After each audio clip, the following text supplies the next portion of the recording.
So, welcome everyone to Eris Talks. Every Monday and Wednesday, I sit down with someone I find super interesting and unique and highlight their story. And basically, I'm aristocracy, spelt with an E. Some people gave me some criticism for because they were trying to search with an A.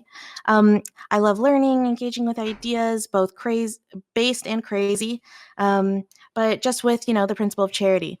If you guys want to get some questions in for Dylan, I know a lot of you guys have them. Be sure to hop in my stream chat, and I'll try my best to incorporate them. Um, but yeah, today we have Dylan Burns. We can all tell by your famous, beautiful, luscious locks, which Oh, I'm very thank you. jealous of. Thank you very much. I think that's like what everyone notices about you first, right? Number one, It pops it's rare out. that guys have long hair. And Yeah. number two, it's rare that it looks as healthy as yours does. Yeah, So, I don't even do plus, anything special to it. I don't take no good care of it at all. Like I just no way. shampoo and no, I don't. Like I only started using conditioner like 3 months ago. No, actually only a month ago. What? Yeah. That just makes me feel even worse. I work I so ju- hard for my hair. What the heck? it's just natural. I got it from my father. Do you think it's like your diet? No. It No, is no, not. it's It's most not. certainly not my diet. It 100% can just only be genetics. There's no way my diet of Wingstop and corner store foods is what is making this happen. God damn it. That's Unless so there's something in annoying. the Wingstop sauce. I don't know. I'm tempted to just like make this entire interview just about your hair, but I feel like that would drive everyone insane. But it I would entertain me. It would yeah. entertain me. I should really go into like some hair product commercials or something. I've thought You about actually it. should. I think that's a really great way to like monetize your channel. Like in my opinion. Maybe, I don't Not know. that you Like need the help. it's not actually a bad idea. The idea of doing hair care products for the channel or doing commercials for that. I'm sure Yeah. it's gonna be one of those days I'm walking down the street and it's gonna be some like a big like hair care promoter down on his luck. He's like kicking cans. It's like I can't find that model. Why are there no men with long hair? Then he sees me and he like chases after me. It's a little comedy skit. Yeah. I can see it. Well, for the few people who don't know who you are, this is Dylan Burns, well-known politics streamer and foreign policy advisor to various political candidates, I think. Dylan, do you want to kind of tell us a bit about yourself, introduce Sure. yourself? Besides the, of course, open allegations, open and shut question of arms smuggling, what I'm actually known for is I was state director and deputy regional director for the Mike Gravel campaign. I managed the Maryland campaign. I was a advisor to Michaela Wilkes, her foreign policy advisor, when she was running for Congress against Steny Hoyer in the primary. I was an advisor to State Senator Jill Carter when she was running to replace Elijah Cummings' seat. I was the campaign manager for Patrick Wilhan, College Park's first openly gay mayor. We got a victory of about 70-something% of the vote in a three-way race. I'm very proud of that. I worked in the Maryland General Assembly. I'm currently on a local environmental board, and actually tomorrow I'm going to be going to a tree and landscape board meeting, so I'm going to start participating in that board as well. I also did some union stuff with SEIU 1199, which is a local healthcare union. And yeah, that's basically everything. People mostly know me You because don't sound very accomplished. I don't know. I feel like you've got to work harder. a little bit, maybe a tiny bit more. Oh, and I also do this thing on Twitch a little bit. How do you find time for everything? Because Twitch takes forever. Like it takes so much time. So I don't know how you balance. Currently my schedule is I'm going to school full time. I just turned 20, so I'm still going to school full time. I am streaming full time. This is how due to my housing situation having changed as of recent, which I'm sure we'll get into probably. I have to now, pay for this whole apartment by myself. So streaming is how I do that. This is how I house myself. So I have my streaming. I have my school full time. Then I'm also a financial director for a 2022 campaign. And I'm also a political consultant for 21st Century Democrats, which is a progressive political PAC. So all of that takes up a lot of time, and I'm also terrible with time management, which is not a great balance. But I just I don't sleep a lot. It's a lot of hard work, and I've even considered taking a semester off recently because it's just been like an unending wave. Yeah, like I don't even understand. So are you struggling with sleep? Oh That yeah. seems to Oh be the yeah. issue. I'm a lot of times I've been like I'll sleep through classes a lot accidentally, and I'll just like wake up at 2 and go to bed at like 8 a.m. if I like get to bed then. Sometimes, or I'll like sleep for like 3 hours, get up and just get back to work. anytime I like wake up, immediately look at the clock. It's just like reflex now. It's not healthy. It's certainly not healthy, but Well, as long as it yeah. doesn't affect your hair, I'm sure it's totally cool. Hey, sleep is extremely important for like the health of your hair and like the health of my skin. That's true. But I'm still 20, so I'm gonna give it a few more years before I start caring about that. Yeah. Time's ticking, you know? Exactly, exactly. Getting Gotta very use old. my youth up now. Yeah. Well, you've told me when it comes to this interview that no questions off the table. Yep. But if I do end up, If it is too far, I'll stop you and be like, hey, I don't really want to talk about that right now. yeah, yeah, okay, cool. I know that sometimes it can be can feel a little awkward doing that. So yeah, that's totally fine. Um, and also, I just want to give a warning to anyone who's watching that we're going to be talking about challenging issues like sexual assault, harassment, abuse. So if that stuff can be upsetting for you, probably a good idea to tune out. All right.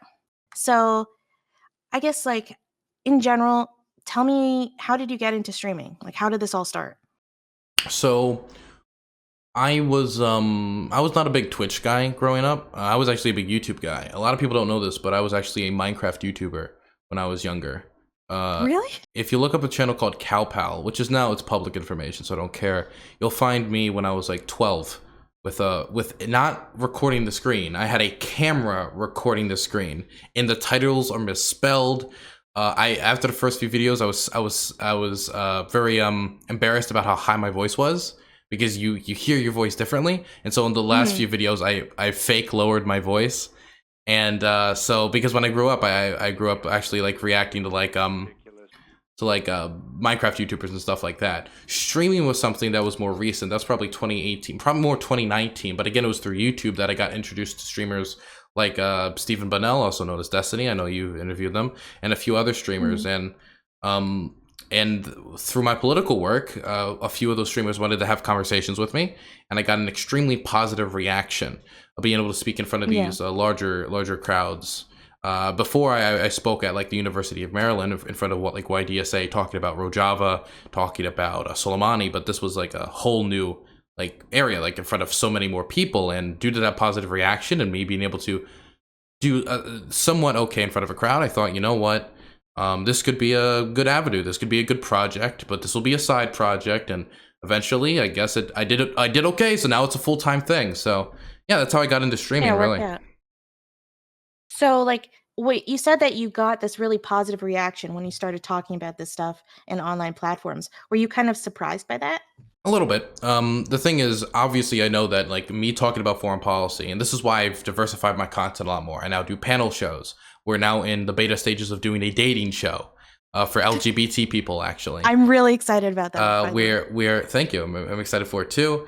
I of course do a lot more React content. I'm trying to play more video games, do stuff like that. But originally, the crux of my stuff was foreign policy, and obviously, foreign policy is a topic the vast majority of Americans don't really care about unless we're like in Mhm. an active war, like as in we're invading the country or country's invading us, something like that.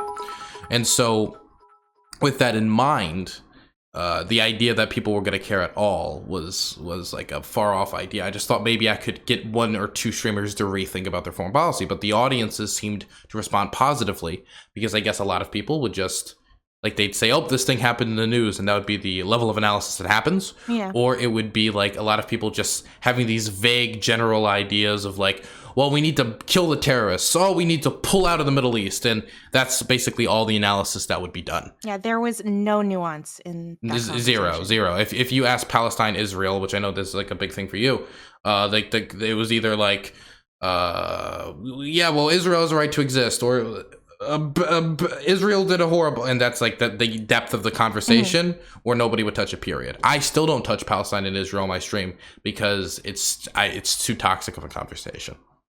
Yeah. Well, I actually admire you for that, right? Like the fact that you recognize how nuanced the stuff like political stuff can be. You probably like just learned from the other situations that you've gotten into that yeah. It's way more than most people do, and I just wish people would be a little more responsible with what they said. So I I think it's cool that you do that. I remember I did this AMA on the politics server, which um, I don't really interact with as much anymore because it's just Mhm. some of it's just bad vibes. But I remember I did it a while ago, and somebody asked me a question about Iraq, and at the time, I didn't feel that I knew everything I possibly could know about Iraq, so I didn't want to answer any Yeah. questions about Iraq. So somebody asked me a question about Paul Bremer. Now, Paul Bremer is somebody who completely bastardized de-Baathification and the rebuilding of Iraq process. I find him not solely responsible, but in large part responsible for the failure of the rebuilding process after the Iraq War. But since I didn't since I didn't know everything about Iraq, I just said I didn't want to answer this, and people like thought it was like a gotcha because I didn't What the feel heck? comfortable answering the question. And what I That's so realized, sad. but then I would see anybody else talk about the Middle East, and it was like, oh, Paul Bremer, I don't know, seems like a bad dude, and that'd be the depths of the analysis, and I'd just stand there in shock as people just say whatever they want. I remember there was this one instance where this streamer known as Tree of Logic, after the Soleimani strike, her analysis was, well, Iran can't do shit to us. And I'm just standing there like, well, if they can't do shit to us, then why is this even news? Ever heard of the Yeah. like the whole embassy situation? That was a whole thing in Mhm. 1979. Ever heard of like the PMFs, any of the? And I just realized that people don't do research. They just hear a thing and then repeat it, and that's it. And so after So that, I felt a lot more comfortable talking foreign policy, really realizing how low the bar is. So not a great reason to get more comfortable about talking about it, but one of the reasons why I did. you actually just touched on something that I really like about your content is that when you talk about current, I mean, you're a politics streamer, right? Yep. However, you talk about history so much, like you incorporate history into everything that you do. Even just now when you're talking about Iran, you mentioned that. So, like, what's your process for, studying history and how you incorporate that into your current political opinions? So what I'll usually do is if there's something in the news, I'll do everything to learn about the players involved, try to like the current state of the nation, and through that, I'll usually branch out. And this is actually how I recommend a lot of people do research. And so let's say there's something in the news. Let's say Myanmar, right? And so let's say Mhm. you're in Myanmar and you're like, okay, so there's this Aung San Suu Kyi person, and there's this military government that just overthrew her. Okay, well, you just learned about the military government, learned about Aung San Suu Kyi, but while doing that, you're like, Aung San Suu Kyi, okay, there was a democracy struggle. Oh, there was a struggle for democracy. Okay, let's learn about the struggle for democracy. During that Yeah. struggle of democracy, oh wait, there was this period before, during the struggle of democracy, where the military government and its oppression, okay, that's a whole other protest movement. There was a whole other reign of terror for the military. Okay, let's learn about that reign. Or wait a second, a lot of this stuff about Aung San Suu Kyi, she isn't just a fighter for democracy. There's this thing with the Rohingya Muslims. Okay, what's up with the Rohingya Muslims? Oh wait, the genocide. And you branch out slowly. It's like I compare it a lot to a tree. You Yeah, plant I the was just thinking that. seed. You plant the seed that is a tree, and it sprouts out, and all these branches slowly start to form out with all these like tiny leaves, and every branch is like a different part of this issue. But when you look at originally, and that's why I feel like a lot of people have service level analysis, is they have the seed, which is cool, Mm. but you need to actually nurture that and like dig deeper and like do the research. But you can't nurture that without that, personality quality of being curious, right? And I think Yeah. that that's probably what makes you so different than other creators. Is that like, that curiosity is probably that thing that's really pushing you always to be questioning everything. Yeah, there's a few things like push me towards it, right? A lot of my history pushes me to work very hard on politics, but when it comes to learning stuff online, I there's a few things that push me. Number one, I hate being wrong. I hate Mhm. the idea that I could possibly like be wrong, and the worst thing to be wrong about isn't like, oh well, you know what, looked at the issue the wrong way. That is fine. I'm fine having my mind changed for that. But I hate being wrong simply because I missed a piece of information, or I didn't know Mm. this, or I didn't know that. And so I am spreading information that, even because if I was wrong in the other situation and I spread this information, people would still be learning something. Like if I said, for example, that I actually support the war in Iraq, that's a position I will never hold in my life. But let's say that that was my position. Mm. And I explained all of the background for the war in Iraq, then people still get out of it the history for the war in Iraq. But if I supported the war in Iraq under the pretext that I thought, well, actually, Saddam Hussein's officials did meet in Chechnya, I mean, not Chechnya, they did meet in Prague, and there was a secret meeting with the terror group, and and off that incorrect information, um, off that incorrect information, I actually build this. And with that, that's something deeply infuriating to me, like deeply infuriating. Hello? Hello? Oh. Oh. Okay, can you guys hear me? I don't know where she went. See, this is what happens when you oppose Dylan Burns TV, okay? See, she was gonna ask me tough questions, and I was not happy at that. So I've decided that no questions will be allowed to be asked.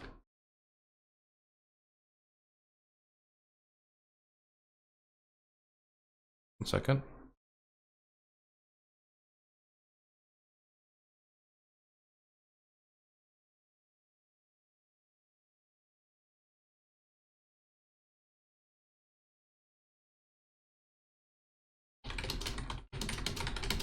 I don't know what just happened.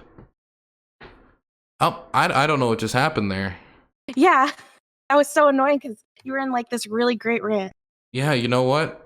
You know what it was? It was all the beta non-research streamers, okay? That's what it Oh, was. you're right. They're trying to take us down. They're trying to take us down. Yep, 100%. It's all all the beta non-research streamers. All the, you know what? Pull out of Afghanistan today. It's all those streamers. Pull out of Afghanistan. What Afghani women's rights? It's all those people. Yep. I wouldn't be 100%. surprised. So what were you in the middle of talking about? I was in the middle of talking about well, basically, I'd rather be wrong from a perspective, like I just had the wrong way of looking at an issue, than wrong because I had a lack of information. Because if I didn't have a lack of information, at least at the end of the day, I could know that I had the correct information and that I was spreading the correct information when it came on to like the basics. But if I had the wrong information, then I could be spreading complete disinformation. Like, for example, like let's say I perpetuated the lie that there was a meeting between Saddam Hussein's officials in Prague with certain other officials, right? If I perpetuated that lie, then that could completely change somebody's perspective of the Iraq War. They could think, oh, maybe Saddam Hussein was involved with 9/11. Because then if that was, then there's a whole self-defense principle that could have been invoked when it comes to the Iraq War. There's something, a whole new element that could have been added. But then, and that could completely change my view and the view of all my viewers. But if I know that that's complete lies pushed by unconfirmed lies pushed by people like Cheney to try to get us more involved in the war, then I'm like, oh, okay, actually, this changes my perspective completely on the Iraq War. It can destroy your credibility too, and trust in creators is so important. Credibility especially with on the Twitch. Yeah, I know. That's why I think it's really cool that you're holding yourself to this super high standard. I don't know. I wish other people would do it, and because when you're when you're creating stuff online and you're trying to teach people, yeah, there's a lot of power that's in your hands, and a lot of people misuse it. Yeah, I'd rather just not speak on something than speak on it and end up being wrong, because there's an embarrassment and there is a sense of like failure anytime like somebody points out like, hey, you were wrong there. But at the end of the day, I want people to do that because I'd rather just be called out then than have like 20 videos up on my channel where I just said a lie or said something wrong. Yeah. Were there any content creators that particularly inspired you?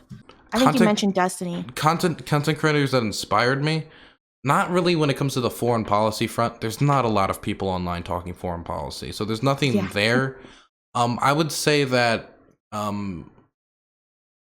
Destiny was 100% the creator that when I came onto this platform, he was the person that I actually actually, you know what? Let me get something quick. I got secret Dylan lore. Give me a moment. I got something. I'm excited.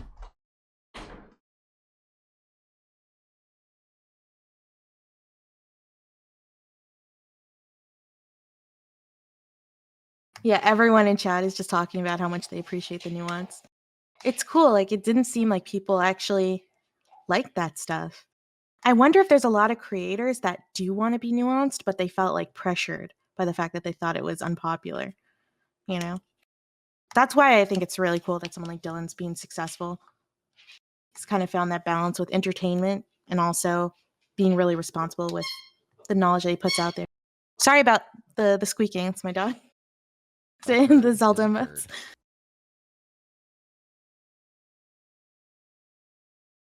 He's lying. I'm in Dylan's. Oh, I for some reason I thought you were saying you're in Dylan's house. It's like Mr. Geek. That's a little weird. I couldn't find it, but what I was trying to find is that I had an old Destiny hoodie that I used to have from Oh shit. when I was a big Destiny viewer, like in 2019, 2018. That's cool. So what caused you to kind of move on? Because I'm guessing you don't watch him as much anymore. Is there a reason for that? Yeah, me and Destiny had a huge falling out. But no way. Did you Yeah, actually? Or are you yeah, trolling me? yeah. What happened was like I found out that he actually played League of Legends, and I couldn't. What a dick. Yeah. I'll talk to someone like Mel who has some choice questions on what's going on in Xinjiang, but that's a bar that's too You don't far. want to platform that, I can't right? platform that. You can't responsibly platform LoL players. You can't. I'm sorry. Um. Okay. So, um, what But do you the thing think? is, I still watch his videos. I talk to Destiny a lot. It's mostly Yeah. just I'm just so busy now. Where like You just don't have the in high time. school, I had more time, even if I was busy then. But I just had Mhm. more time, so I just don't have the same amount of time to like watch content like that. Well, it's crazy because now, you've gone from someone who watches content creators to being one of the main ones.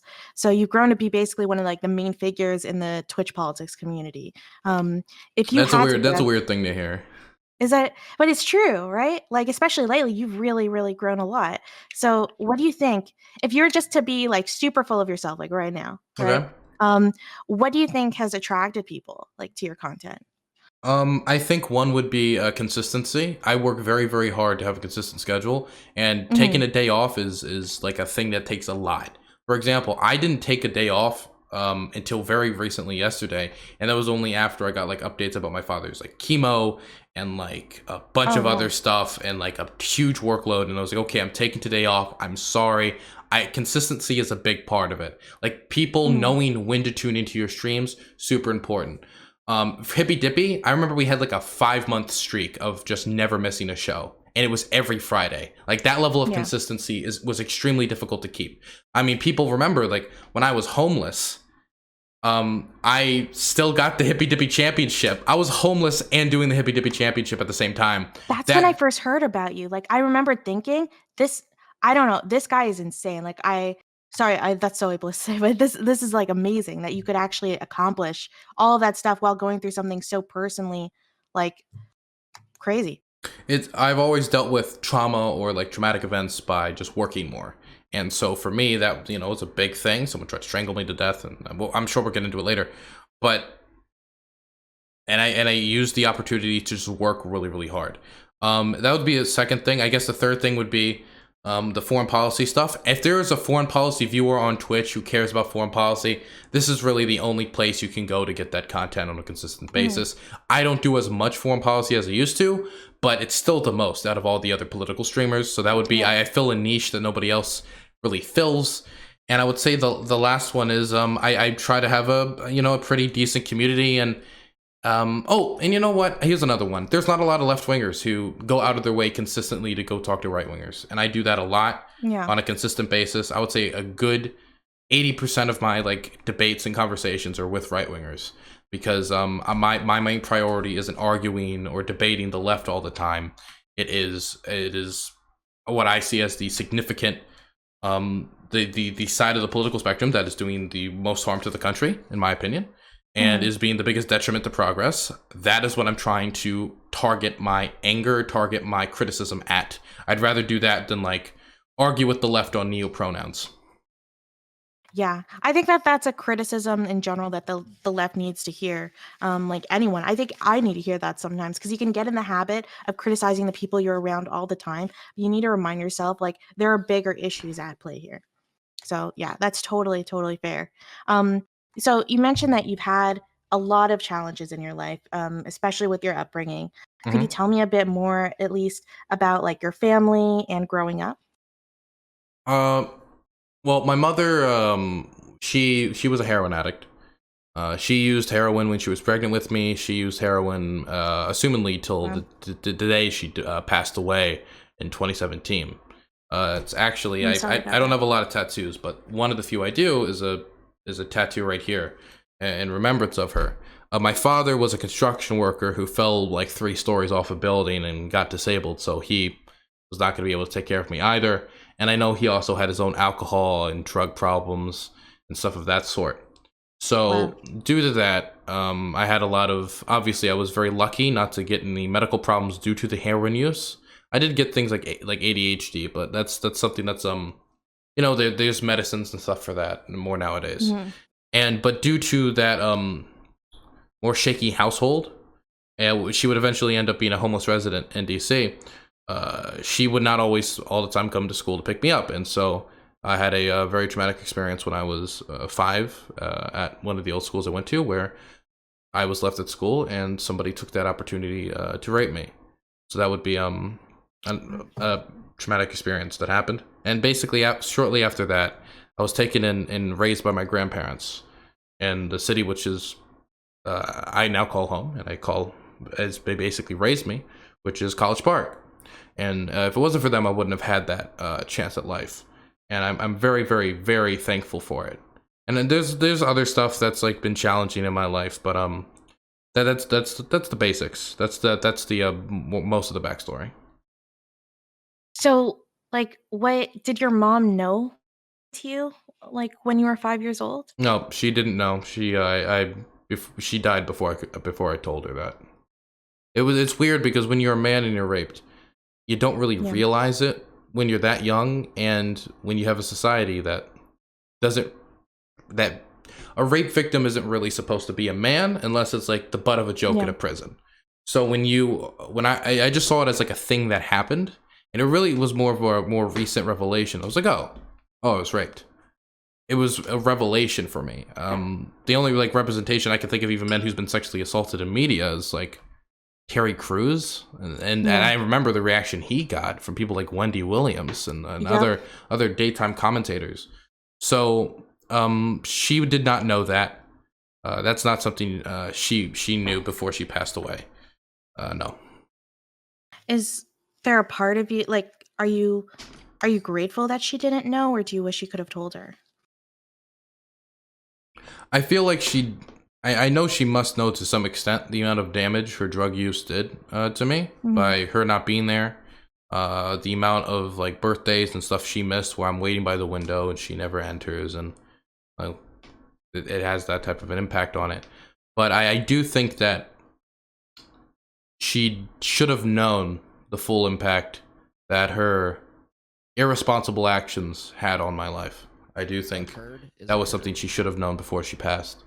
But ultimately, that her not knowing that isn't something that bothers me too much.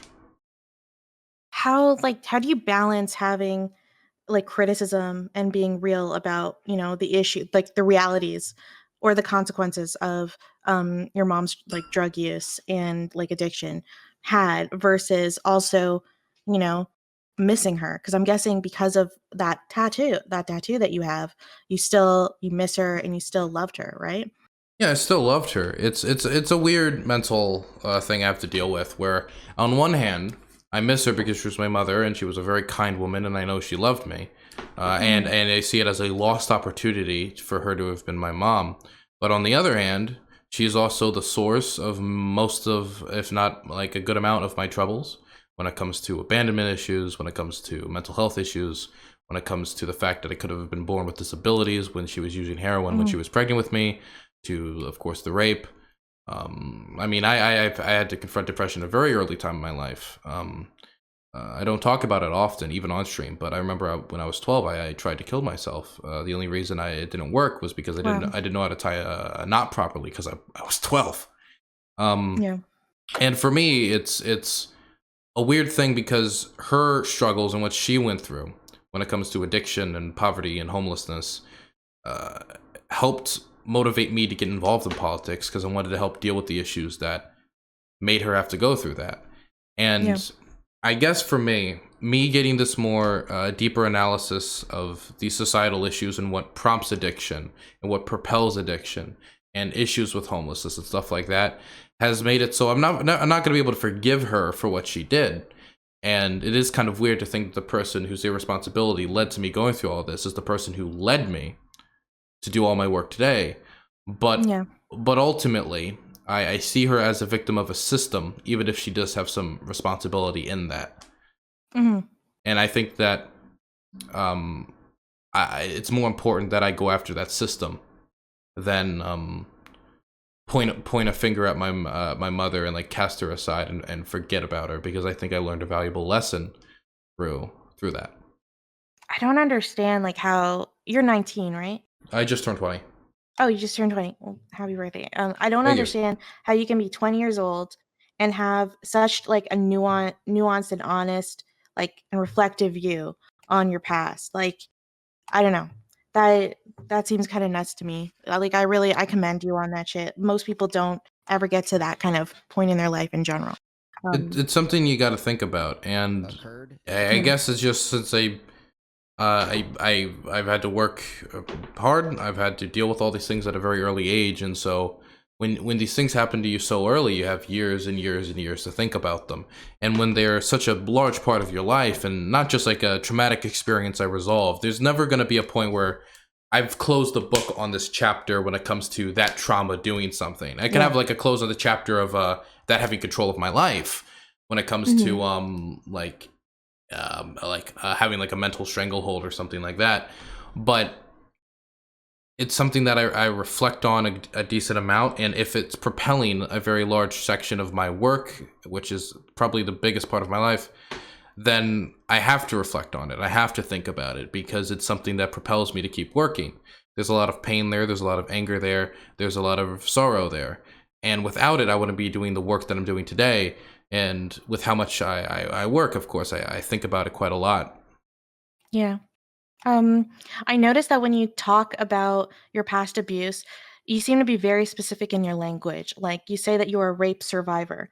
And I don't know, like, here in Canada, we tend to refer to rape, we put it under the category of sexual assault. Is there a reason why you use the term rape over sexual assault? Because I was not groped. I was orally raped. The man Mm. penetrated my mouth. So you feel like sexual assault is almost too broad of a category, Yeah, um, I to want to be. demonstrate the level. I don't want to because sexual assault can be something as a sexual assault is very broad. So I just want to be very specific about what occurred to me, because I was a man who was raped. I was not a man that like my ass was grabbed, or this, or not that that's like good, but I want to be bluntly honest, right? I don't want to Yeah. sugarcoat exactly what happened to me or that pain. I want to make people aware and have to face the fact that this happens, and that this does happen to men. And in this instance, yeah, that's what occurred to me. I was raped. Calling it anything else would be sugarcoating it. Does it feel almost like by when you're wording it, that you're a rape survivor? Do you feel like that almost is a political statement by consequence? I never really thought about it as a political statement, but there is meaning behind it. A rape Yeah. victim and rape survivor. I think the reason why I use the term survivor instead of victim is because, well, of course, I was the victim of a crime, but survivor is a word Mm. that I use for the fact that this is an experience I went through and I continue to survive. It's like if you think of any big, Yeah. large traumatic event, like a large scale tragedy, or somebody who was in a war zone, or somebody who had to deal with anything, you'll refer to them a lot of times as they survived. They're one of the survivors from one Yeah. of these events. And for me, a lot of people who were raped didn't survive. Many of them were shot. Many of them killed themselves. Many of them let that take over their life. But for me, that didn't happen. I kept going. I kept working, and now I'm still doing what I'm doing. So I survived. Well, I think the way that you speak about it and the how candid you are is just something that's inspirational, like, in general, for, I mean, anyone who's watching who's also a survivor or victim, or however they, like, everyone just goes through their own journey on how to handle that shit. Um, and it's hard to put yourself out there. It's Yep. really hard to put yourself out there. And I want to get into in a bit, like, how, what encouraged you to start being open with yourself and then open online, with what happened to you.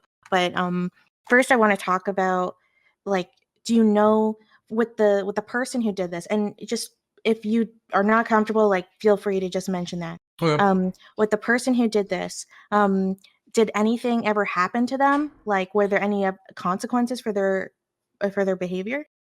I am unfamiliar with who it was. I was 5 years at the time. The only details I Wow. remember is that it was a larger African American male, and that's it. It was a larger black guy. That's all I remember. The thing is, when you have experiences like that at 5, and then you wait years to like untap them, Yeah. um, there's certain details that get wiped just because when you're young you don't remember things. But there's certain Mhm. details that are like plunged deep into your mind. I don't remember what his face looked like.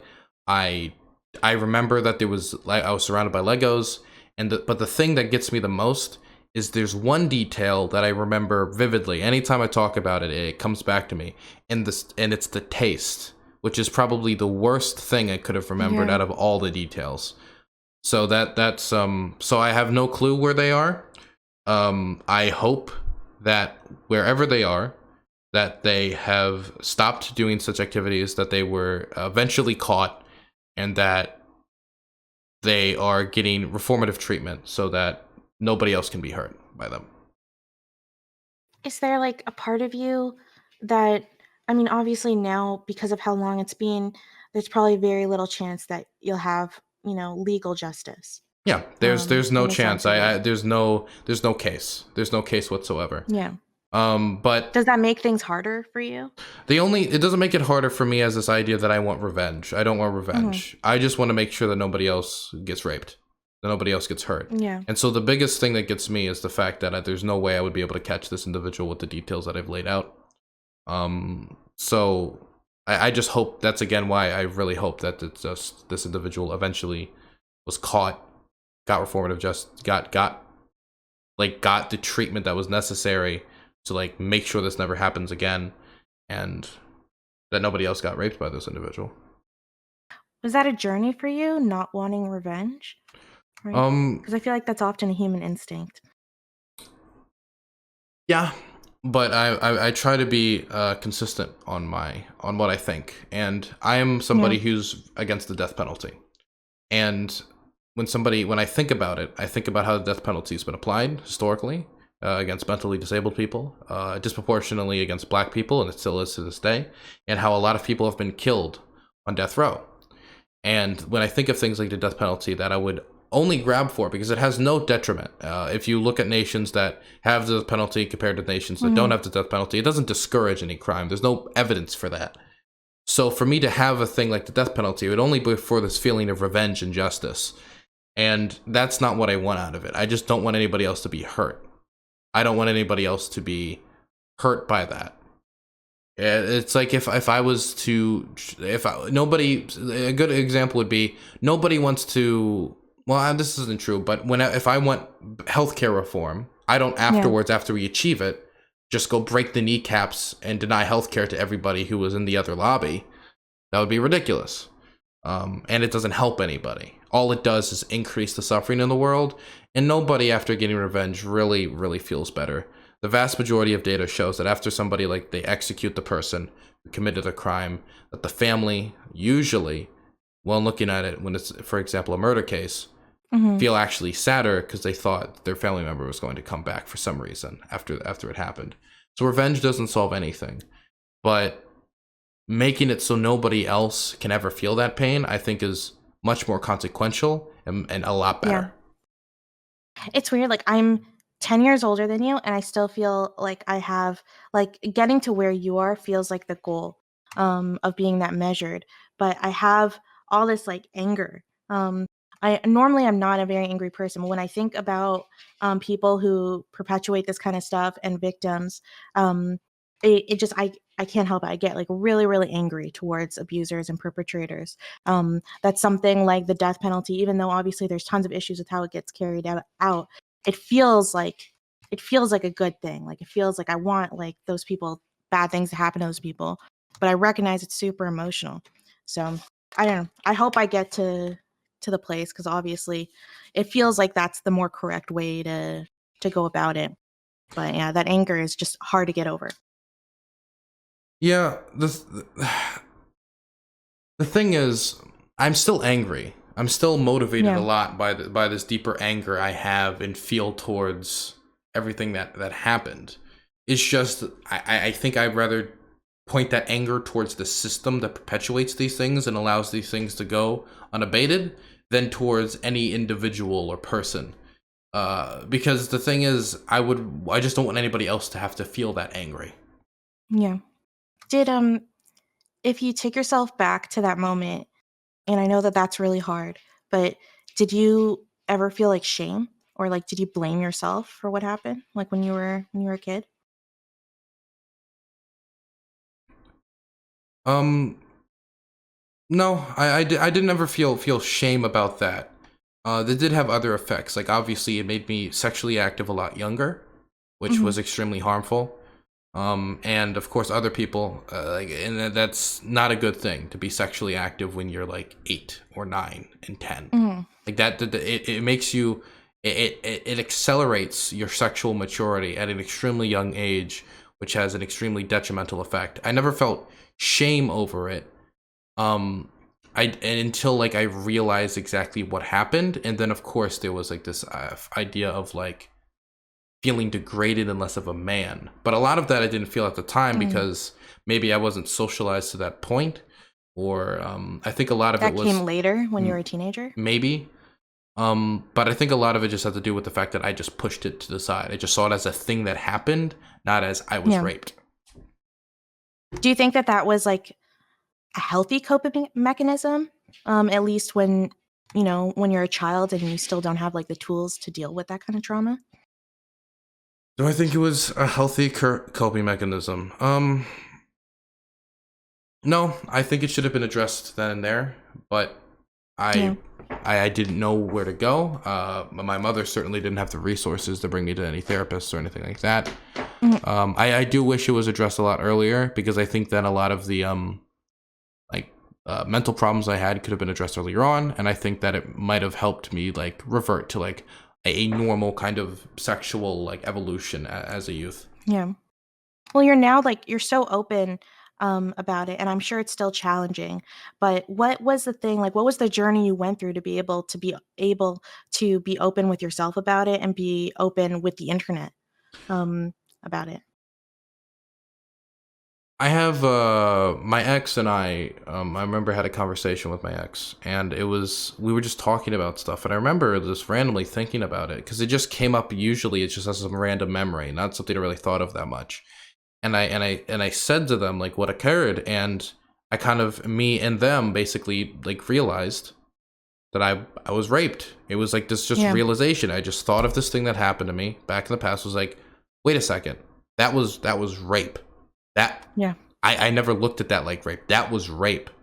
And then I kind of stood there, and for a little bit, it was like, well, I can't be. There's no way I was raped, or I can't be raped. Like that's impossible.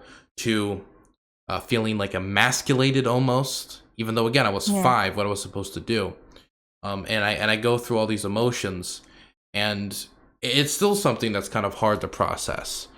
But when it came to like being open, there was online. There was this thing on Twitch about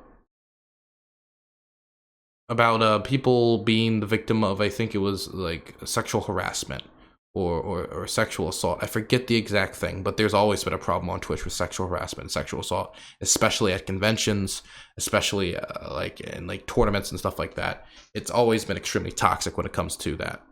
And I Yeah. remember during that conversation, I was speaking to A4 Andre. I don't know if you're familiar with them. And I just I opened up about it, and then there was somebody else called Luop the God, who also shared his story, who I don't think streams on Twitch anymore, but is a wonderful human being. I think he works in the music industry now. And we both shared our stories of coping as men who have dealt with rape and sexual assault. Yeah. And it was something that I felt was kind of like a release for me just being honest. And then afterwards, after the large amount of people that I didn't know sending me DMs like, hey, I was raped. I was sexually assaulted. This actually means a lot to me. I haven't seen a man talk that openly about that before. I really appreciate that. I connected a lot with that. After seeing that, I decided that I would be open about it, and when given the opportunity, I would talk openly about it. Have there been any hard moments, like particularly that you could think of? when you were talking about it and it was really tough? The first few times it was a lot more difficult than it is now. Um, it's hard to get the words out sometimes to describe Yeah. exactly what happened, to say the word that like I was raped, or like when asked for specifics, to say the specifics, and also knowing that ultimately me coming out like this meant that I was going to get a certain reaction from certain groups of people, Yeah. people who would use this as a tool to like target How me because I fucked is disagree that? with their politics. It's pretty messed up, but it's to be expected. This is the internet. This People who would use it as a tool of emasculation against me. People, of course, who also didn't believe me. Wow. I think for rape victims, period, don't get believed in a lot of scenarios. But when it Mhm. comes to men, there's an extra area where people aren't used to seeing men as a victim of rape, or they'll see a man now and they'll be, maybe a larger man or something like that, and in their head they'll rationalize, it's like, let's just push him off. Or it's even less Mhm. believable because men aren't shown in a sympathetic light when it comes to rape. Yeah. Men are shown in primarily negative light when it comes to rape, or a humiliating light when it comes to rape. Prison rape, for instance, is a actual legitimate issue. We have a thing about cruel and unusual punishment in this nation, and I would file that most certainly under cruel and unusual punishment. And so to see it kind of like the butt of a joke, or like when people think about rape, they just see it as part of the punishment. I think that has kind of seeped into the culture where now when men get raped or sexually assaulted, it's the butt of a joke. Terry Crews is the perfect example. When Terry Crews came out about him being sexually assaulted, he was met with humiliation, and Wendy Williams just like, oh, this isn't brave of him to do it. This is not brave at all Yeah. for him to come forward. Um, it's absolutely disgusting, and I think really the only way we can push back on that is for more people to come forward. So I guess if no one else is gonna bite the bullet, I will, right? And that's why I said earlier that it feels like you saying that you are a rape survivor and that you're a man, and putting that in your bio, it feels like a political statement, and it shouldn't be. Like it shouldn't be a political statement, but it feels like it is, right? And it all because of the environment that we're in so much, and the changes that need to happen. Um, if there are any rape survivors, particularly male rape survivors, like who are watching right now, what would be your number one thing, like of advice, for them? My number one advice is just for them to know that men can be raped. You should seek help if you need help, and you're not the only person. And it's not humiliating to have somebody do that to you. If anyone should feel humiliated, it's the person who did that to you. Yeah. Um, the what do you why do you think in general male rape survivors are so stigmatized? I think it would go back to what I said earlier with the socialization of rape as a punishment for men in prison, as Yeah. the butt of a joke, and as men having the physical force to just push people off, not thinking about the other amounts of force that could be either emotional abuse, or if somebody was extremely young, etc. Those types of things not really taken into consideration. So I think that when it comes to that I think that's what, also I think just a lack of awareness. When you think of the resources available for rape victims, there's not a lot available for male rape victims, or specific Yeah. facilities for men who have been battered or abused or raped. What do you think are some things that like would actually help male survivors? I think more public awareness. I think the biggest thing would be addressing the huge crisis of rape in prisons, doing Yeah. everything possible to crack down on it as hard as physically possible, um, addressing it with an actual public campaign of like, it is a real issue. Rape is not part of the punishment. If your husband or father or son was locked up, would you want them to be raped in prison when they already are alone from family? I mean, think about it. Let's say you go to prison for smoking a joint. All you did was smoke a joint, and now not only do you have to be separated from your family and your loved ones, Yeah. now you're also being raped on a routine basis. And again, all you did was smoke a joint. Wow. Um, in general, I mean, speaking of, I guess, our idea of justice, when you think of justice for a rape survivor, what is what's the number one thing that comes into your mind? Justice for a rape survivor. Yeah. The conviction of the rapist, so they can't do it again, and Mhm. put into a system that is reformative, because this idea of locking them up and throwing a key, well, that could just move that problem to the prison. Number one, which we just talked about why that's a huge issue, and number two, um, this isn't addressing like the societal problem. A justice for rape survivors isn't only just about like locking up one person. It's about addressing the systematic problem with rape and how it's treated, and how victims are treated, particularly male victims, when it comes to what I'm particularly concerned with here. Not of course I care about all victims, but like that's my area Mhm. of like where I try to focus my time. And Yeah. so I would say that justice for me is making it so nobody else can be hurt by that individual again, and doing your best to protect people going forward from not being raped. I don't think justice is this moment where people have these like wild fantasies of like, well, we'll cut off their balls, put them on two stakes, and burn them Yeah. alive, well, bury them in a mountain of cow feces, and like these wild torture fantasies. That doesn't help anybody. Doesn't stop anybody from being Mhm. raped. All that does is satisfy your personal feeling of running revenge, and that usually doesn't help any victims. I mean, I can't think of a case of that helping any victims. Again, stuff like that doesn't actually undo that damage.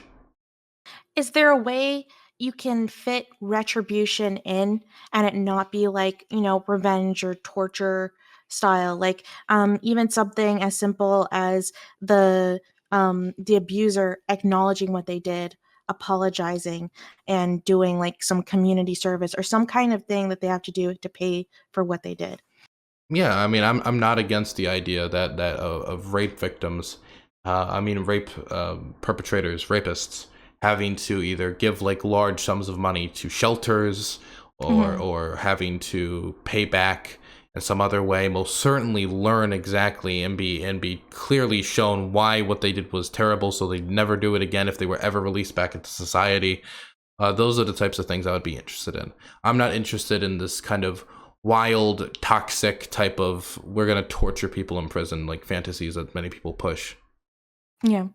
Um, in general, like as a survivor, how do you balance accepting the fact that you were a victim of something, you're now a survivor, talking about your past, but also not letting it define who you are in the future? Um, say that question one more time. So, as a victim, like how do you, and a survivor, like how do you balance talking about your past, but not letting it define who you are in the future? Or is it always going to be a part of who I you mean, are? it's part of who I am, right? It's an experience that I've experienced. It's something that's defined my story. All these experiences have defined my story. I can't Mhm. just like remove it from me. But I the best I can do is, of course, try to make sure it's not a cloud over my head that controls my life. It can help define my story, but not control my life. And I think that's what's Yeah. important. Not letting it make you live in fear, not letting it stop you from being who you are, and not putting you in a state where it is difficult for you to live your life. I think that's the best anybody can do. Do you think that there's anything that, like on a government level, that could have been done where, that would have changed the outcome of your rape, right? Like the in terms of like how you handled it afterwards or acknowledging what happened or even possibly preventing it, um, or, you just being more open about what happened at the time. It's hard for me to predict like on the individual case level, right? Like Yeah. this is the actual like if the cops like did a 360 and like busted through the window, could they have like Yeah. tackled the guy? I can't do that, but I do think there's certain things that could help decrease it. Of course, the main thing I'm always going to point to is a reformative justice system. Yeah. I think one of my most deeply held positions is my opposition to the death penalty. I believe it is barbaric, unproductive, It doesn't deter crime, and it shows that we view prisoners as somebody to be beaten for their sins, not as like human beings that eventually should re-enter society. Kind of lock them up and throw away the key. But that type of mentality that's led to mandatory minimum sentencing, the drug war, and the death penalty has led to us having 6% of the world's population, but about 20% of the world's prisoners. And it Yeah. is not only a huge tax burden, it is also has not had any effect really on crime. It has not helped decrease crime, and many nations who have much more reformative systems deal with crime in a much better way. So for me, I don't care if like some random person gets a better feeling because, oh, we locked him up, threw away the key, and that feels Yeah. great. What matters to me is having less people be raped, less people sexually assaulted. And I think having a reformative criminal justice system is the best way to achieve that. Do That's you to the think it death penalty. helps? Do you think that it helps? Like, there was a documentary. Did you see Finding Neverland? The documentary uh about Michael Jackson that came out like a few Uh, years ago. no, I've not. Have you like heard about like I guess the stories from his victims? I have not heard the stories. I've heard like that he again, I haven't looked into it, but that he possibly Yeah. molested children. I'm not a Michael Jackson expert. Yeah. Um, I'm more of Doesn't like work into foreign a policy. yeah, I'm more of like a Rob Zombie or like Frank Zappa type of guy. Yeah. Um, I guess something that really disturbed me in general to this day is how the his victims have been treated, especially with people that are just like victims of someone that's very popular or very well known. Um, and I wonder if like the Me Too movement or anything associated with that, you feel like has contributed some good to people coming out about that kind of stuff, or do I you do think you the don't Me think? Too movement did contribute good when it comes to people coming forward to hold powerful people accountable. I don't think it Yeah. had any real impact when it comes to legislative changes or structural changes. But I do Hmm. think it, on a cultural level, it had to change. I also have a larger criticism of the Me Too movement, not really including, like, there was men who were involved in it, but men were not at all, given the microphone in any instance. I think a bigger criticism I would have is that a large part of it did not feel like there was no moment in the Me Too movement where we all looked to men and were like, yes, they should be that is Yeah. part of it. I think a lot of it was also like the Wendy Williams type style to Terry Crews, where like Wendy Williams will like get up and like cheer for somebody coming forward about that, but then turn to Terry Crews and kind of look around like, this isn't really your moment. This is And not she really. still has her show, right? Yeah, she Have still there has her been any show. consequences? No, of course there's been no consequences. She profits off of outrage marketing. So it's the same thing with I don't know, Keemstar? Are you familiar with Yeah. him? He recently said that he didn't believe that Logan Paul sexually assaulted a woman or raped a woman. And the thing is, I don't know about the specifics of the case. Yeah. But the reason he gave was he was basically like, just don't open your mouth. Wow. That was the reason he gave. Just don't open your mouth. And there's a general ignorance when it comes to like how rapes occur, how Mhm. actually like fear is used. A lot of people think rape is just like a primarily like a sexual release thing. A lot of people do it specifically um because of the fear and control factor. Yeah. So I sorry, I just came into my mind. I just want to say that. But again, like men, I don't think men were at all like a priority when it came to that. I'll put it this way. There was no moment in the Me Too movement, except for maybe Terry Crews, and whether that's part of it, I would say is debatable, where I felt like that's me. I feel represented here. That never occurred for me. That sounds like it was really frustrating for you, Yeah, like as a male rape survivor. it was frustrating because I was happy for all the other survivors who were coming forward and were like getting their moment to speak their truth to power, but I never felt represented by those stories. I never felt represented by what was going on there. Mhm. I saw it as other people going through their own thing. Maybe it was because I hadn't come to terms with what happened to me, but there should have been a moment where I saw that and I was like, wait, that's me. With Terry Crews, that's someone happened, but then of course the reaction kind of like snap me back to, okay, never mind. That never happened for me. I had to come to that realization on my own without the movement. Yeah.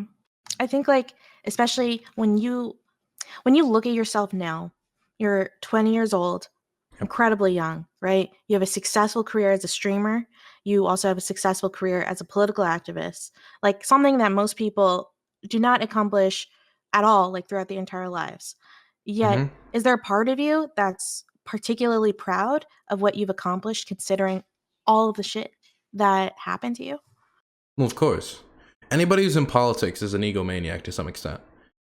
Because what you have said to the world is that me being the special someone, Yeah. have a cure for what ails you, and then shakes the bottle, right?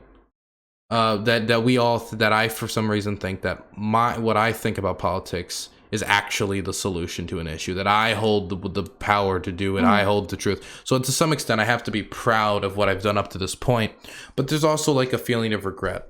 And to be completely like blunt, like recently when like I came out as gay after my breakup. I came out as somebody who's now openly homosexual, and Mhm. there was just kind of a moment like, God damn it, I wish I had a normal life. I wish when I was a kid, I got to like Yeah. just play games and play video games. And now that I'm in college, instead of doing all this, I wish I just could go out and date more. I could just like actually just be a person on campus, like maybe join a sports team. I did boxing in high school. I loved that. Maybe I should have Yeah. kept doing that. That was my other employment option, was getting into boxing. I've actually this is my class ring. It's kind of hard to see, Oh but these wow. two boxing gloves. So I guess for me, there is like a pride in it because I did what a lot of people couldn't do. Um, but it's not something that I think people should really envy, because it takes a lot of work. Definitely when you consider that I was doing like some of this through homelessness, some of this through Yeah. abuse, some of this through a lot of like some bad stuff. And I do sometimes wish I could have lived a different life. Like if my mother just didn't get hooked. Well, it's always tough, like, when you're looking back, right? Because you acknowledge that a lot of the shitty things that happened have made you who you are, and I'm guessing you're proud of who you are at the same time. Yeah. So, it's tough. I in general, as a new streamer, and I'm sure anyone who is a fan of your content, I in general, like, I just want to thank you for, like, you've in particular been a huge inspiration for me. It's in general, like, I actually one of the things that kept me from doing stuff on Twitch, and people have been telling me to stream for a while, and the thing that kind of was keeping me was thinking, oh, like, I don't know, like, I for stuff like that, you have to kind of I assume you're gonna have to drop your integrity a little. You're gonna have to make, like, some concessions here and there, and people don't want quality content. At the end of the day, it's entertainment, and so those are the sacrifices you're gonna have to make.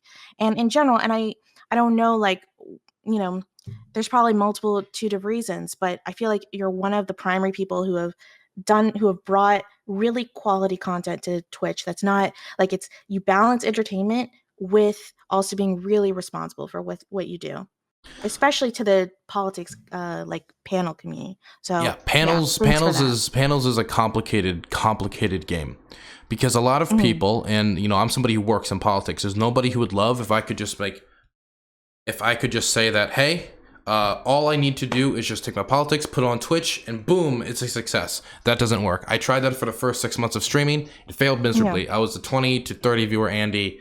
That didn't work. And not to bash all the 20 to 30 viewer Andys out there.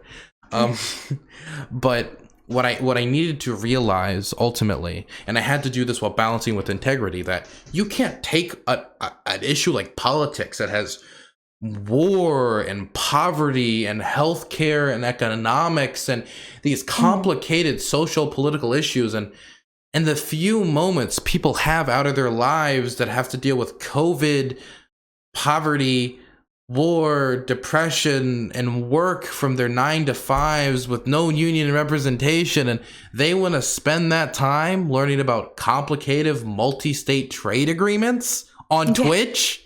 Good luck. There was no way I was going to be able to do that on this platform. number one, it's hard to get people to do that, period. We have terrible voter turnout rates, and that's only like one day every 2 to 4 years. And democracy is supposed to be 24/7, 365 days a year. We can talk about protests and all the other activism people should be doing. So how was I going to get these people hooked on stuff like a panel show? I can't do it like Oxford. And what I realized, and I think this is something that a lot of other people on Twitch need to realize, is that you cannot make Twitch more like politics. You got to make politics more like Twitch if you want people in this community to pay attention.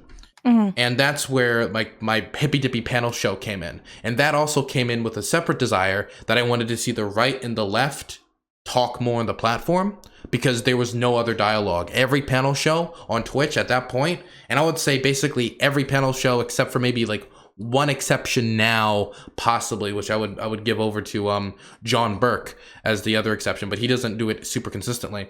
I want to say this in a polite manner, but it's a circle jerk.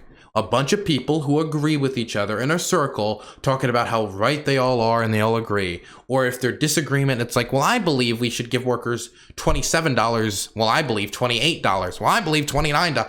It's the dialogue that is completely inconsistent with what was going on at the time. They were having that type of dialogue. At the same time, Donald Trump was in the White House, not even giving maternity leave, pledging to give maternity leave, going back on it.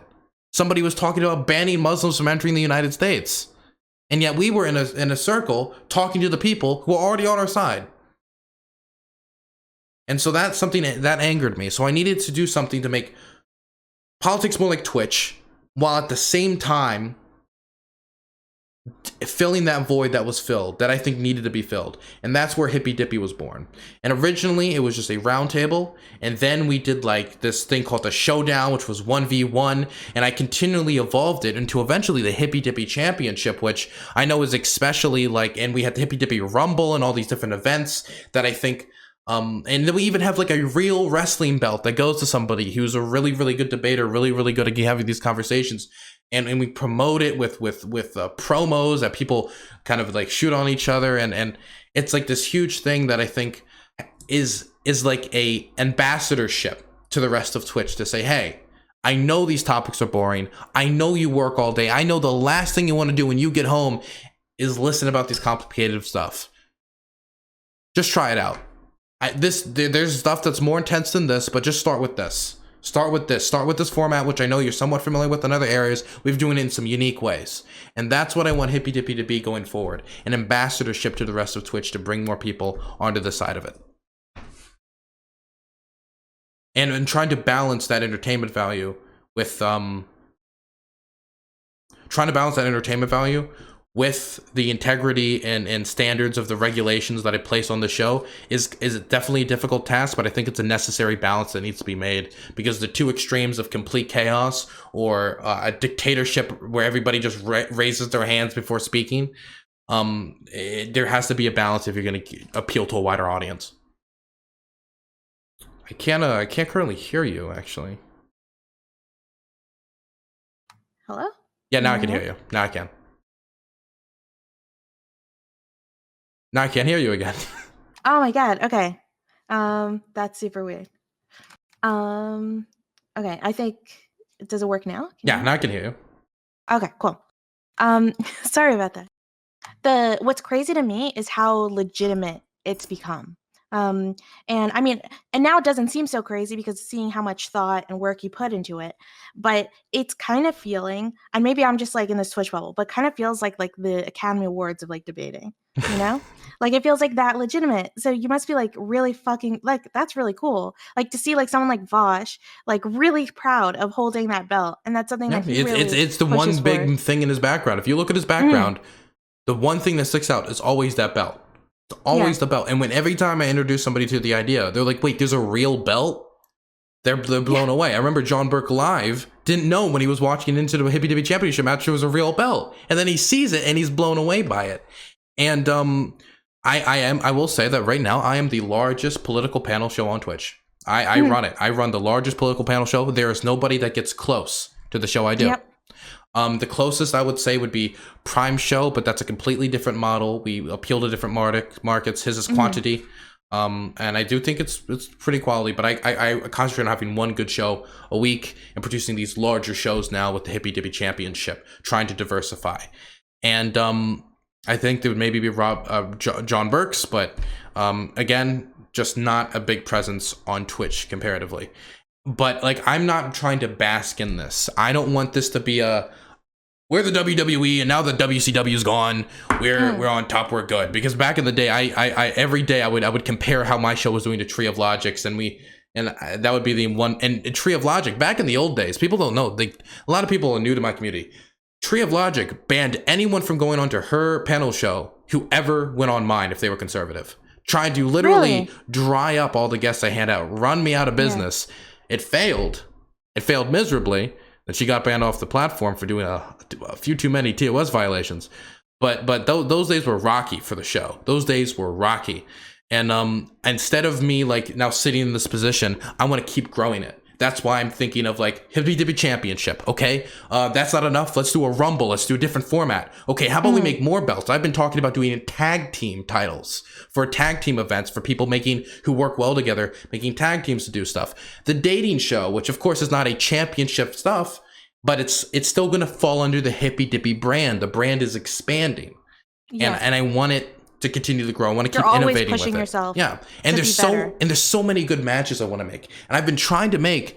Of course, Vosh versus Bastiat was a banger of a match. I mean, nobody expected it to go the way it did, and it was absolutely great. And the split decision added just the right tension. The production value of the show has skyrocketed with real props. We have announcers, we have graphics, we have promo shoots, we have music in the background, we have full like rosters of shows, full rosters and stuff. Now we have with the moderators are being a lot more. We have judges. We have judges that range inside depending on the range of the size of the show. We have different formats with a Fatal 4-Way, the Rumble, the just one-on-one matches. All this different stuff we're doing. Of course, there will be more tag team matches.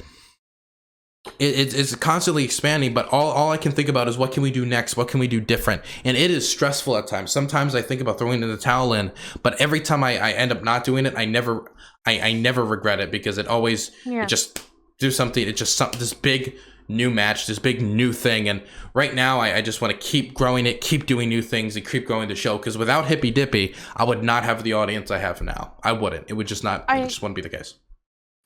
Tell me about one of those moments of when you almost threw the towel in.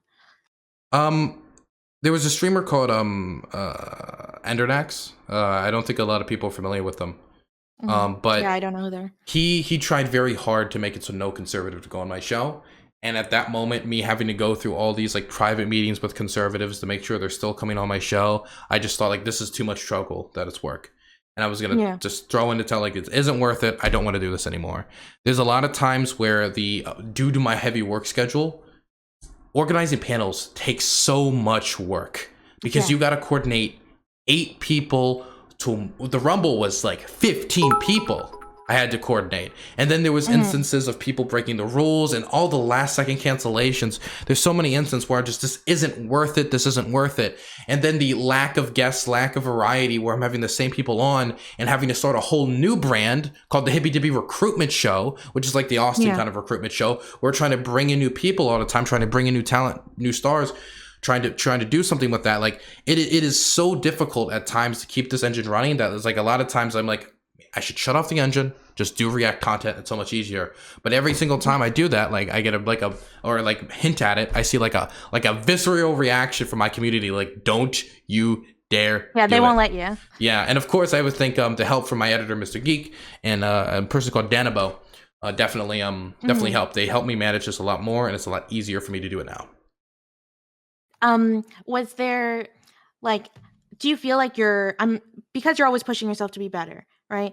Is there any kind of, and I'm somewhat new to your content, but are there any like Hippy Dippy championships or debates that you feel like went kind of south that you're not super proud of? I would say that the Hippy Dippy Rumble was the most massive event I ever had. It was almost broke 3K, which is like is like huge for me. And again, this is a recent event.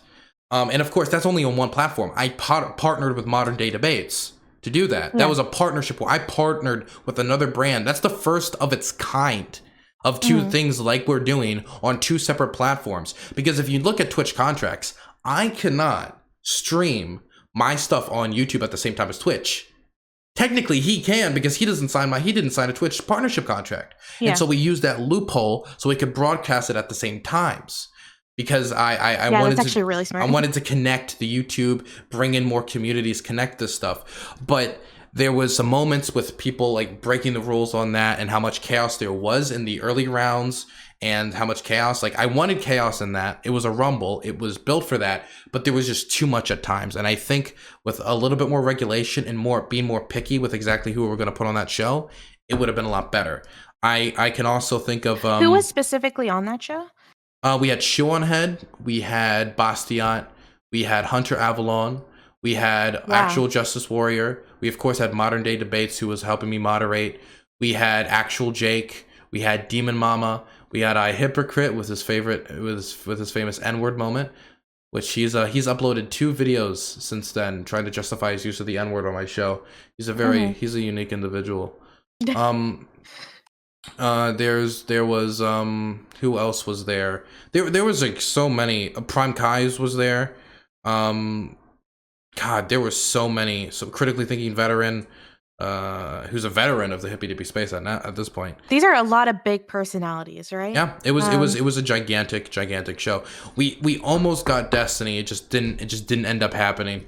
We almost Mhm. got Destiny for it. It would have been like a clear shot from there to Destiny v Vosh, which is the match I really want to make for that title belt, but I just can't seem to hook Destiny into it. He's I love always how seemed passionate you are. he always Like, seems so. Oh, thank you, very much. He always seems like so like on the line of it, but I can never get yeah. him off of it. There's gonna have to be his community is gonna have to be the one to make him do it, because I have tried everything. I have offered him a million times on a million different occasions in voice and DMs. I might go back to just emailing him to trying to get him to do it. But yeah, but that match that's the match I want to make. And past that, I there's just so many ideas I could do with that belt. There's so many ways I can go with it. How did you train yourself on handling? Because there's no school that you can go to that teaches you these skills in this new avenue of Twitch. So, like, how did you train yourself how to handle all of these various big personalities? I think since I worked in politics and I worked in the Maryland General Assembly, where I had to sit next to Mhm. people saying some pretty awful things, and I had some weird experiences in there, but having to work around these like big, like state senators who've been there for 30, 40 years. I served in the last session Mike Miller was Senate president for. Mike Miller was the longest serving Senate president in United States history, I believe. Wow. And he was and he passed away recently, but I served in the last session, and he was a titan when it comes to Maryland politics and having to interact with these people. And of course a lot of politicians have egos, and I think that when it comes to the egos and a lot of the things that are difficult to work with when politicians, it's very similar to streamers. The only difference is politicians actually like can sit down and do work and actually are punctual sometimes. Yeah, that's true. Well, that's another thing that's a real challenge with these, like, with streamers in general, is people are really flaky, Oh yeah, right? So that's really hard to that's one depend of the on. things that pisses me off more than anything else, and something that I always tell myself I got to be more like persistent on. Now when people just don't show up, like I just stop talking to them, because it's not worth all the trouble to get these big stars if they're just not going to show up. If they don't show up or they like flake out the last second, I Mhm. stop. I just don't want to work with them anymore. It's not worth that effort. It's not worth that emotional commitment, because that type of emotional commitment will make me quit the show.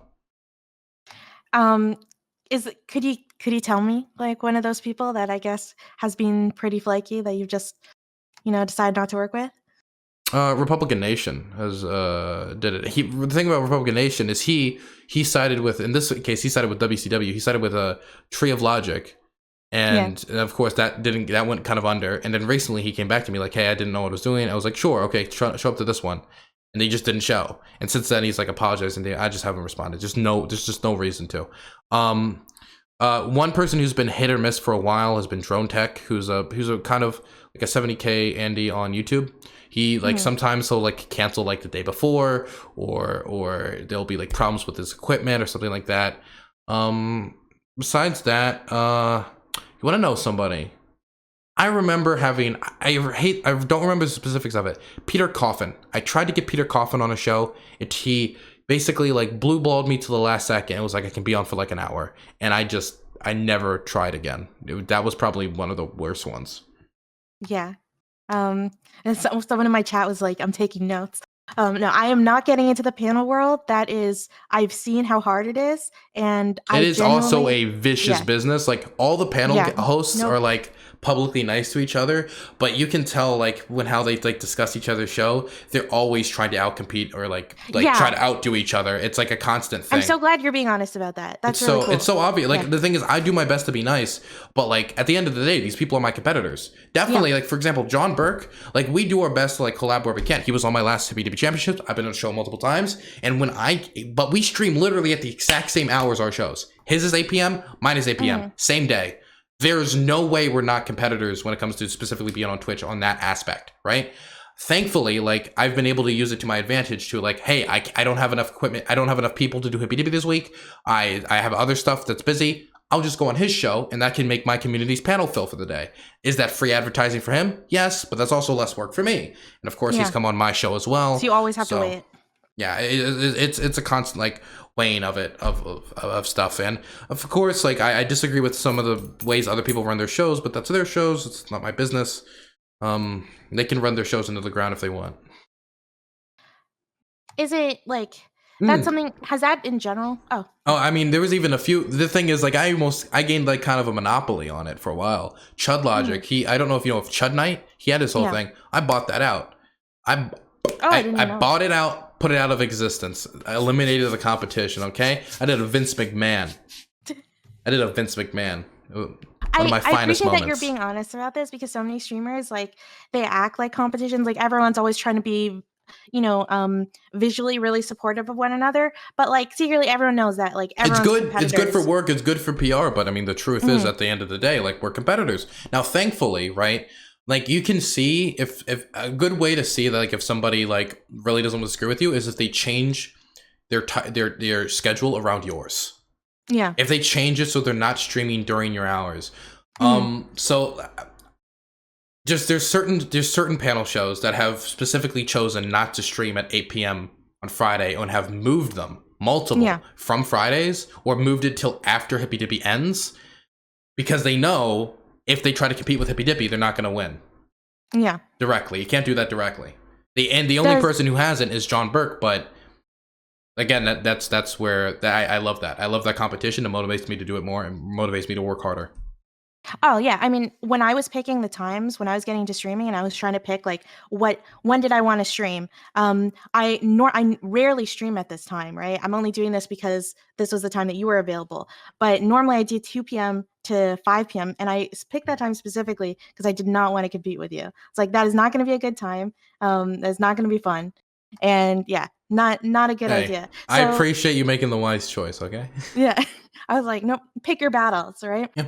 I mean, Um there's like, the thing is, I'll see it like, like sways in my viewership. And I'm like, I'll see a bump in my viewership when Destiny goes offline because a lot of his community is in mine. When Vosh goes yeah. offline, I see a bump in my community as well because a lot of Vosh's people go to my community. There's IRI, same thing. IRI's community has a lot of crossover. If Bastiat streams, like usually a lot of his community flows into mine. Demon Mama also similar. So, yeah, it's very obvious that a lot of us are competing for some of the same viewers. So, I mean, at the end of the day, like we are all coworkers, and I do think with political Twitch being a new category, we can rise together. We're settlers. We're manifest destiny. Their whole, this whole destiny is a woman's name. This whole new category, right? Mhm. So I think a lot of us can build up together, which is good. But at the end of the day, when it comes down to it, I gotta pay my bills. Yeah. Yeah, I appreciate the honesty. Like, does jealousy ever factor into it? If you're being like totally honest, right? I know you're Jealousy? probably gonna be like, "Oh, I'm not jealous of anyone." Of But course, do you think? I am Yeah. jealous of the fact that I am not a 1K Andy yet. I'm a 500 to Mhm. 700K, 700K Andy, no, 500 to 700. Man, Twitch would love me if I was a 500 to Yeah. 700 viewer Andy. I want to be a 1K Andy, and you know what? I remember wanting to be just 100 viewer Andy, then wanting to be Yeah. when I'm 200, now 300, 500, and now I just want to be a 1K Andy, and I know right when I hit it, I'm gonna want to be 2K Andy, and you know what? That's the Yeah. grind. That's all. The thing is, And it's that's it. fun. That's the I same love grind that that I shit. had in my political work. I'm having here. I don't. When I Yeah. do something, I'm not doing something that half-ass it. If I say I'm running for office, or I say I'm doing this, I'm not just dipping my toes in it and stepping out. There's a lot of projects I do that fail, but that's because I need to attempt and innovate on a lot of these ideas if I want to succeed. I went on Twitch with the idea that like, hey, this goes somewhat well.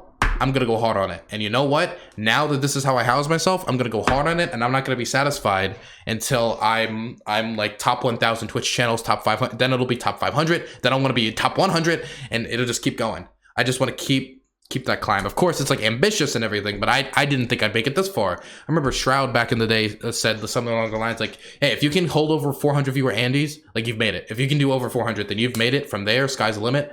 And hey, I've done it. I've broken that like Shroud barrier that he talked about. Well, no, it's not Shroud. It was Devin something. He's the dude of the D&D. Somebody in chat will bring it up. Somebody who knows who I'm talking about. It's not Shroud. But I just want to keep that climb. I love this. This is so much. Yeah. It's Devin Nash. Yeah, it's Devin Nash that I'm talking about. Not Shroud. It's Devin Nash. A lot of my work I don't enjoy. I actually don't really enjoy being on boards and stuff. I see it as like a service. I see it as like a necessary. It's like jury duty to me, right? Yeah. This is the job I enjoy, which I think is dangerous for people who want to compete with me. Yeah. Well, I don't know. I think it's super cool. When it comes to how you're passionate about it, the the push that you constantly have to constantly be better and be better. I just think it's admirable. Like I feel like when I got into streaming, and I don't know if you've experienced the same thing, where um, I think that there are some people that were trying to keep my expectations really low. Um, and I appreciated that. But on one end, there's this really, really corny quote. And like, yeah, this is going to be really cringe. I'm just like warning your audience, right? Okay. But there's this cringy quote that I literally have in my planner all the time. But it's shoot for the moon because you'll land amongst because even if I you love fail, that you'll quote. land amongst the stars, right?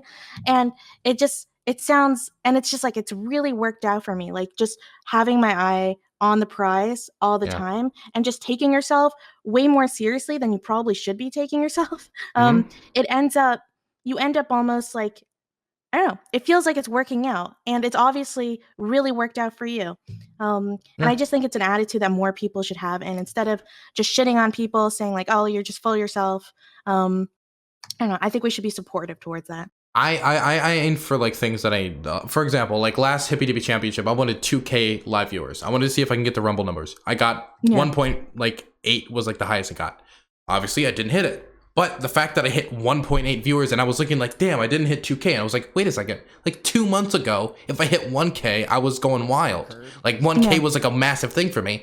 Now it's like I'm getting close to just breaking 2K on the average. Like I think now it's like most of my Hippie Dippies are going to be like at least 800 to 1K. So in the special events are going to be starting to break 2K. And back in the day, I just wanted the special event to break 1K. So by me continuously aiming higher, I keep hitting the moon. And so I try to do the same thing with like politics, like, but I think a lot of it, I've exceeded a lot of my initial expectations. So I just keep setting my expectations higher, because even if I don't hit these new wild expectations, then hey, I'm better than where I was before, much better than where I was before. Yeah, the scariest thing is stagnation to me, right? Because I study history, so it's like I see what happens to empires when they stop changing, they stop improving, and they just, they stagnate, and then you inevitably go down. There's a lot of streamers in the streamer graveyard who didn't innovate, didn't change, didn't do something. For a while, I was just talking foreign policy every day by just reading foreign policy articles. And you know what? I am not a text-to-speech application, okay? I barely read articles anymore on stream because I think it's better for me to read it beforehand and then talk about it with chat. I think that's a more interactive experience, because they don't want me to read somebody else's words. They want to hear it from me. I had to innovate out of that. I had to do more pre-prepared content. I had to figure out a way to get away from that. YouTube is like a huge thing for me now. I have so many many people who come from my YouTube community and watch my live streams now.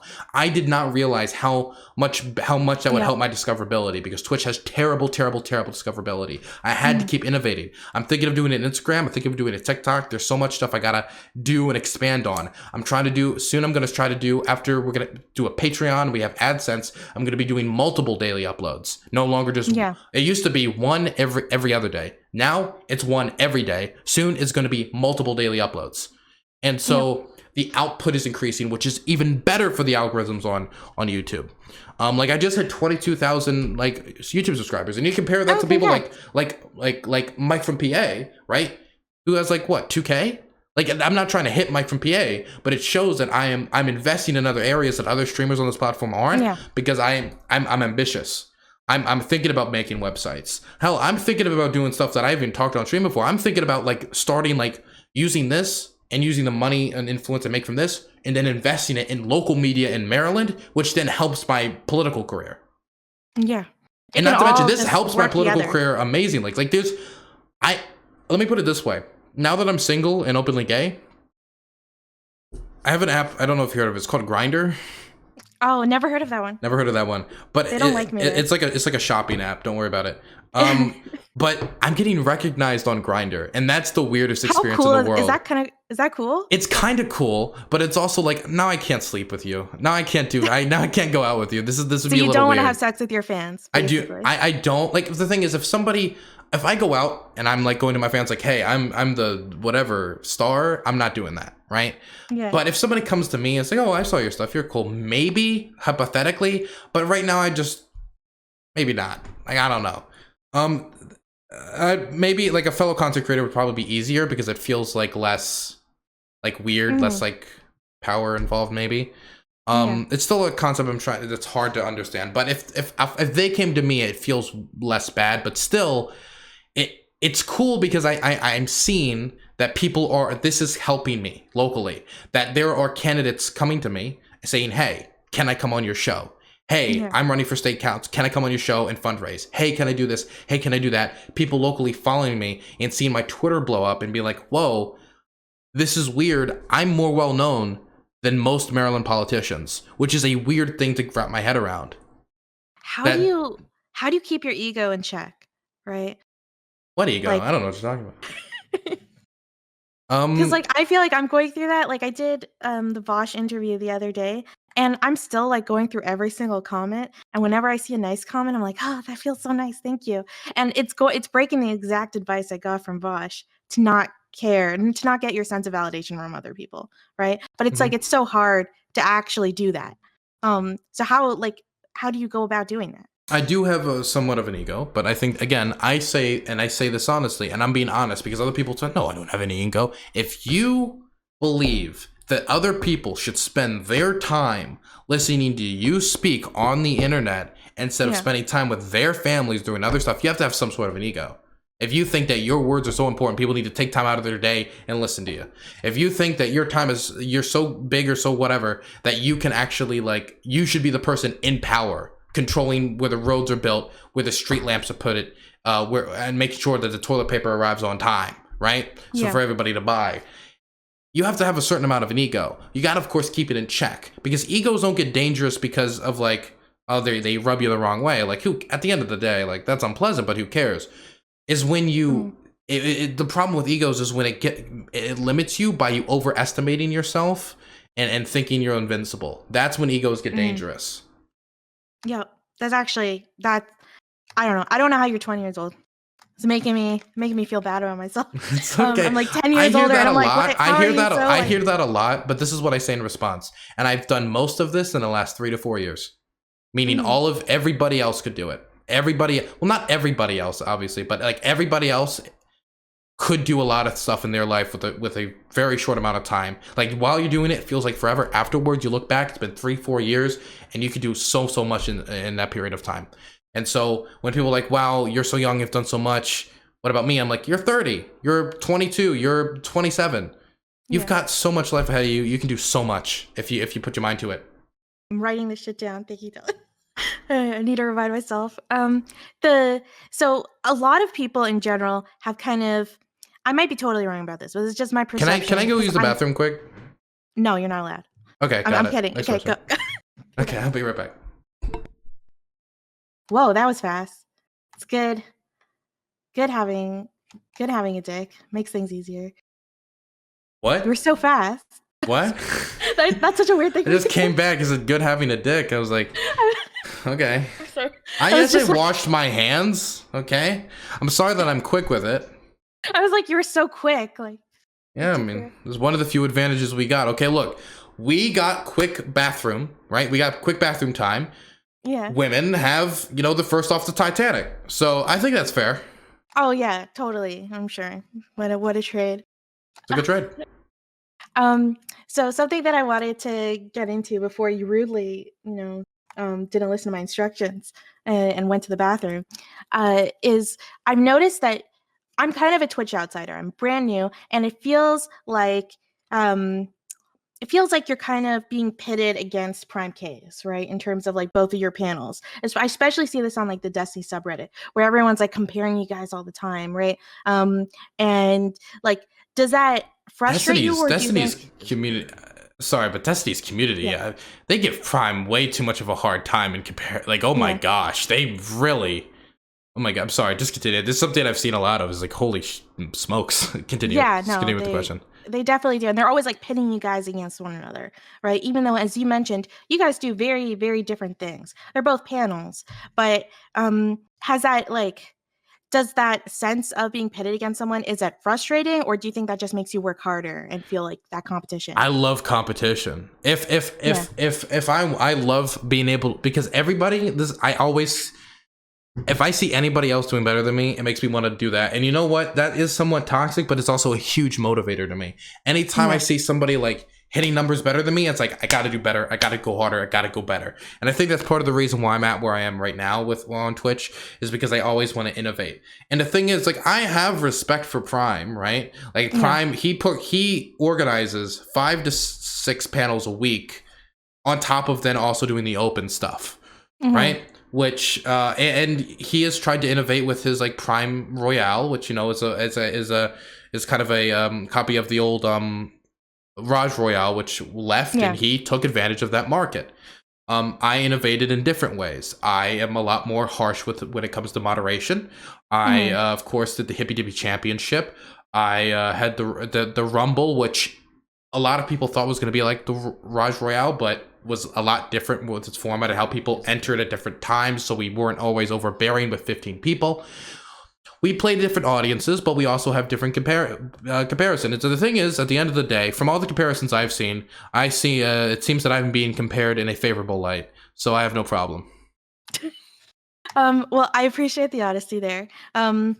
And But you've I also, do think they go a little too harsh on the guy, though. I do think so. They well, yeah, go he's a harsh. really nice guy behind the scenes, right? Oh, he's really nice. So yeah, He's been nothing but nice to me. yeah, really, really I chill mean, guy behind the scenes. the thing is, I was one of the first like major channels to rate him. I was one of the. I'm actually have a founder's Oh, I didn't badge. know I have a that. founder's badge in his community. Do you really? That's I actually really rated cool. with the Hippy Dippy into his show.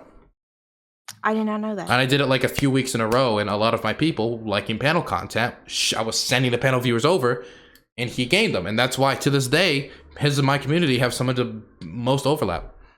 Well, that's the weird irony in all this, because I'm guessing you're the same with me in this. Like, on one hand, you're competitive, you want to be the best, Yeah. you're always driving it. I'm like the But U.S. funding the Mujahideen. It's never yeah, gonna go wrong, you know. like, so on one hand, you want to like destroy your competitors, but on the other hand, you want competitors, right? Because you recognize that's what motivates you. And it also increases like the higher quality your competitors are, right? Or the better your competitors are doing, the better you're going to push yourself to be. So it's like this weird Yeah. juxtaposition. Yeah, I will say I would say the entrance of John Burke's panels being at the same exact time as mine made me really Hmm. pick up exactly how I'm gonna do. And so for the first few weeks, I actually went onto his show, so I could like build my thing as where I went on a show and acted like this elitist coastal liberal and like got this heat and I then love it. used that heat to bring over, because I remember Gorgeous George, one of the most like famous original like best heels in the wrestling business, once told Muhammad Ali, which Muhammad Ali used. He said, people pay 10 times more to watch somebody they hate lose than somebody they like win. And that 100% dragged people over. That the mentality. And after doing that, after using those few days to organize a bunch of great panels, I then just hit banger after banger after banger after banger panel out. Yeah. And it really grew my community. Like just 2 months ago, I was like 100 viewer average, and now I'm like 500 viewer average in like 2 months. And this was the goal You've for grown like crazy. I'm hitting all my goals way ahead of schedule. I'm supposed to be hitting the numbers I'm hitting now, like in August, and it's April. I had a whole schedule for the start of the year. So by the end of this year, I want to be a 1K Andy. Minimum. That's my bare minimum to know I've done well this year. I want to do even more than that. I want to see if I can get. Yeah, no, I further. bet you'll do even more than that. I want to hit fucking 2K. I want to just keep going. I just want to keep growing. I love this. I love this platform so much. I want to just keep growing on it. I want to keep growing on the YouTube. I want to start bringing more people in, getting more bigger guests on. There's so much I want to do. So the competition helps so much. I love it. There's so much stress though that goes along with it, right? And like this is one of the reasons why I'm trying to do content that's more like interview focused and everything, because like the panels seem particularly stressful, and then on top of that, not to mention the backlash. And then on top of that, you're going to be facing constant criticism, some probably legitimate, a lot of it illegitimate. So how do you separate? You know about that, don't you? Yeah. Oh, yeah, we'll be getting into that one. Yeah, so like how do you separate the legitimate criticism versus like people just concerned trolling? I'll listen to it, and if I somewhat agree with it, that's one way for me to like tell if it's good. And I also like to see what people are coming through and how they're talking to me about it. If someone's bringing, because somebody can, and I think this is something that people need to accept. You can have a criticism of my show, and I could just disagree with it. That could be a thing. Like if you, for example, Gish Galloping, real issue, we're trying to see if we can implement timers into the show to make sure that no one person is completely dominating the show. But that's also could be with the sacrifice of if like Destiny and Vosh are on a show, does that mean we make it so like the people that people didn't really come as much to see like get as equal speaking time as these huge stars who are going to clash in the ring? Doesn't really make sense from an entertainment value. That feels more like an Oxford kind of political like an Oxford debate setting, less of a what we're trying to build here on Twitch. So we got to balance it a little bit. Like the Gish Galloping thing Demon Mama brought up to me, 100% accurate. A lot of the stuff that was brought up to me recently by No Comment Chick, I felt like it was more from an area of less being good faith. And I think a lot of it has to come with how people talk to me, how people treat me, and where I think that's coming from, like conflicting interests. So I think some people need to just be able to realize that you can have a criticism of my show and I can just disagree with it. Like if your criticism of my show is me platforming right wingers, you got to go somewhere else. I'm sorry.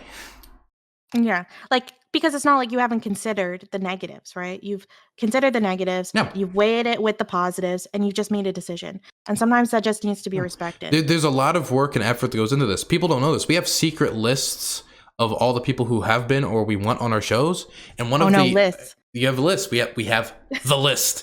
And on that list, we have a spiciness meter. And we use that to help balance out shows. There's like a complicated math that goes into this show. Eris, of course, you would be in the low green area if we had you on the list. Oh, well, what does that mean? That means you're chill as a cucumber. Yeah, so I'm not spicy. Not spicy. I'm sorry, Eris. That's why I've struggled. Wait, unless the topic's Israel or something, then everybody else, their spiciness meters goes up. Yeah, well, I've kind of struggled. Initially, I was going on panels, and I just I didn't know what to do because I felt like in order to speak, I'd be like kind of destroying. I would be acting like someone that's not me.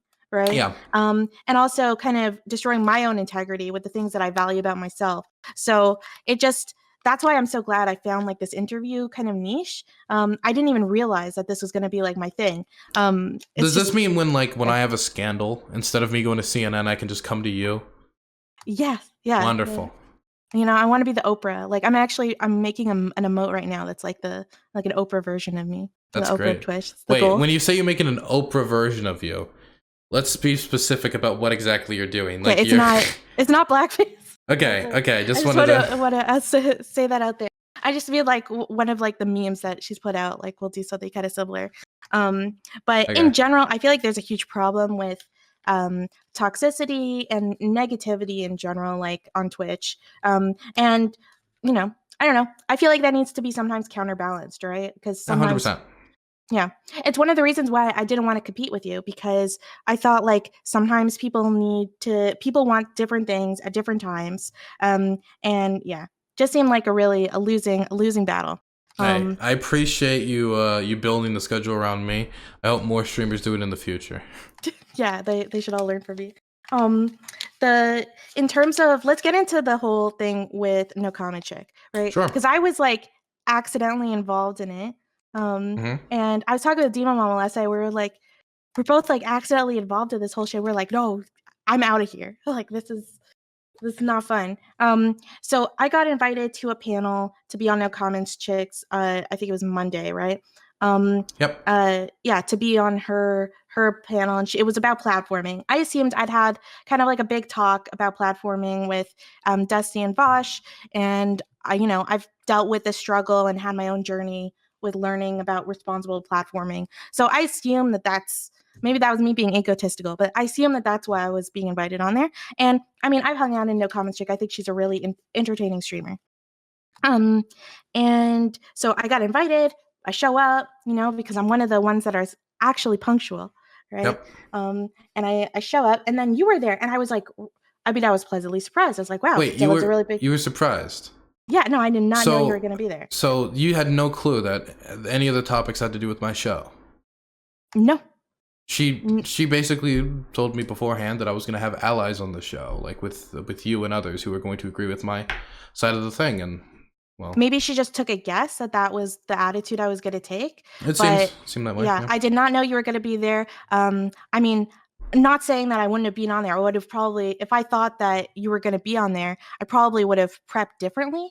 But I just assumed, I think she told me that, what was his name? I think Jordan or something. Forget the guy, like he's KF like a Logan. king PFP. Yeah, him. Like he was going to be on there. I knew Yep. From my understanding, I did not know that you were going to be there. And because you're a really big streamer, I assumed that if she was going to mention anyone, like she would have mentioned you, right? Because that's usually like a cloud thing. Like, don't worry, this person Yeah. will be there. So I don't know. Like, I was pleasantly surprised at the beginning, and then as it started to go on, I was like, wait a minute, this doesn't feel like what I thought it was going to be. Like I thought it was going to be like a panel talk where we were all just going to be chatting about our experiences with platforming, our ideas about it, maybe having discussions or debates about it. And it felt like there was this thing between you two, and I wasn't supposed to be there, right? And I felt like super awkward, right? Did you feel like it was like an ambush? I didn't call it an ambush. She has said I've called it an ambush. I didn't call it an Mhm. ambush. Other people called it an ambush. The thing is, so she watched my Hippy Dippy championship match with Demon Mama, Rob Noor, Vosh, and John Burke, and she did not like how it went. She was not happy Mhm. with it. And during that, she talked about how a few times in that panel, let me give a background to it. During that panel, I referred to Demon Mama using the word they and also demon. I also refer to Demon Mama as she and her. And Interesting. Demon Mama goes by she, her pronouns. Now, Yeah. I, at the time, thought that Demon Mama was fine with being called they and demon. And Yeah. later, after I asked her, she said, oh, it's fine if I call her that. Basically, she said it was okay if Yeah. I called her that. But for certain other people, when they use it, she views it as they're using it as an out to not use she and her because they don't view her as a woman. Oh. And so that's her problem with it. But me being her friend, and I use all pronouns because I use they and their and them to refer to basically everybody. Right? Like when I Yeah. talk about Rob Norm, I'm going to say That's what I do too. they have this position. And so that's just it's been like deeply dug into my language. Right? Yeah. So that was one problem that No Comment Chick had with it. No Comment Chick also used this moment, which she has denied this since then, but all of her VODs are also subscriber locked, but I saw her do it live, and people can take my word at this, they can bank my credibility on it, that she and her chat were speculating about my ex's pronouns, because my ex happens to be trans, and I use the word she to refer to them, but they're also non-binary. The thing is, they were speculating about it, and I know that along those times, like maybe we shouldn't be speculating about it, but then continue to speculate about it. And the thing is, my ex, even though this is nobody's business, they go by all pronouns, right? Yeah. And so since then, there was also speculation in her community about my ex's pronouns. That is something that angers me a lot because that's my private That's like your business. personal That's shit, my right? personal Like, stuff. That's yeah. like that's nobody's business, and most certainly you're not going to use that to try to get dunkaroos on a political point. And lastly, it was basically like this idea that I was irresponsibly platforming Rob and that I was making the trans members in my communities feel a certain way, right? And my Mhm. response to that is that I understand that having these conversations is extremely difficult, and I don't want to force anybody into a situation they're uncomfortable with. This is Yeah. why I space out conversations. For example, as somebody who's a survivor of rape, I'm not going to have a topic as serious as rape and sexual assault every single panel show. Like if I Yeah. have a topic about rape, it'll be once a month at most, maybe. And we're not having topics about rape like that or sexual assault or something like that. So my Yeah. biggest mistake I would say about that panel was probably having the what happened with Tyler Bluntman when with the misgendering the week before on the Rumble, and then Mhm. having a topic about trans issues. But also Avosh, Diva Mama are uniquely positioned to deal with transphobia and trans issues. They're very, very, very good at it. And with the Arkansas Mhm. bill just having been passed the veto, like the veto was overruled, it was a topic that I asked other trans people in my community, I asked my trans friends, and they advised me that it would be a good show to do. I was worried about it, but So you tried to be as responsible as you I could. tried my best. And so that's the show that ended up happening. And in that show, that's the show that, occurred. We've all, I hope everybody's seen it. And so It was really fun. yeah. So the panel, she called me out, no comment chick, on Twitter and Yeah. all this other stuff. And she says afterwards that it was wrestling. The thing is, people know that my show is very performative. People know Yeah. I wear a robe, I have the belt, I have the thing. It's like implicit, and I call it performative. I'm open about its performativity, and the call out and all that. I could assume that was performative, but a lot of it. But I wasn't like given like a hint anywhere that this was going to be like a performative thing that ended up happening. But then Yeah. she finds out about like recently my father's been in chemo and Mhm. my breakup because the ex thing that just happened. I just broke up. That's a very recent Yeah. thing, which is also why I really didn't like that. So the X Yes, thing it's happened. already a soft spot for So you. she hears about this, like, you don't need to come on. It's like, don't worry, I'll come on. And because also she said that you and others who she said agreed with me would be on. So I'm like, oh, so it's not just going to be me in the firing line. It's going to be me Mhm. with all these other people who agree with me. And so I know that I don't have to just stand there just like defending my position right now when I'm not exactly in the best headspace for it. But so this actually feels like something I could do. So I go on the show and I go in there and the first two topics are Mel and the other thing. And we go through that. And It then felt like it was all just about attacking you. That's how it felt to me. the Mel and the first topics, like I didn't feel like it was attacking me. It felt like it was the last topic that like felt like it was, aimed at me, but I didn't really care that much. Mhm. But then people left, right? And I understand that people naturally leave and stuff, and I stayed understanding that people naturally left, but I was also there under the impression that these people would be there. I could have left at any time, but I didn't because I know how difficult it is to organize these shows and have people leave.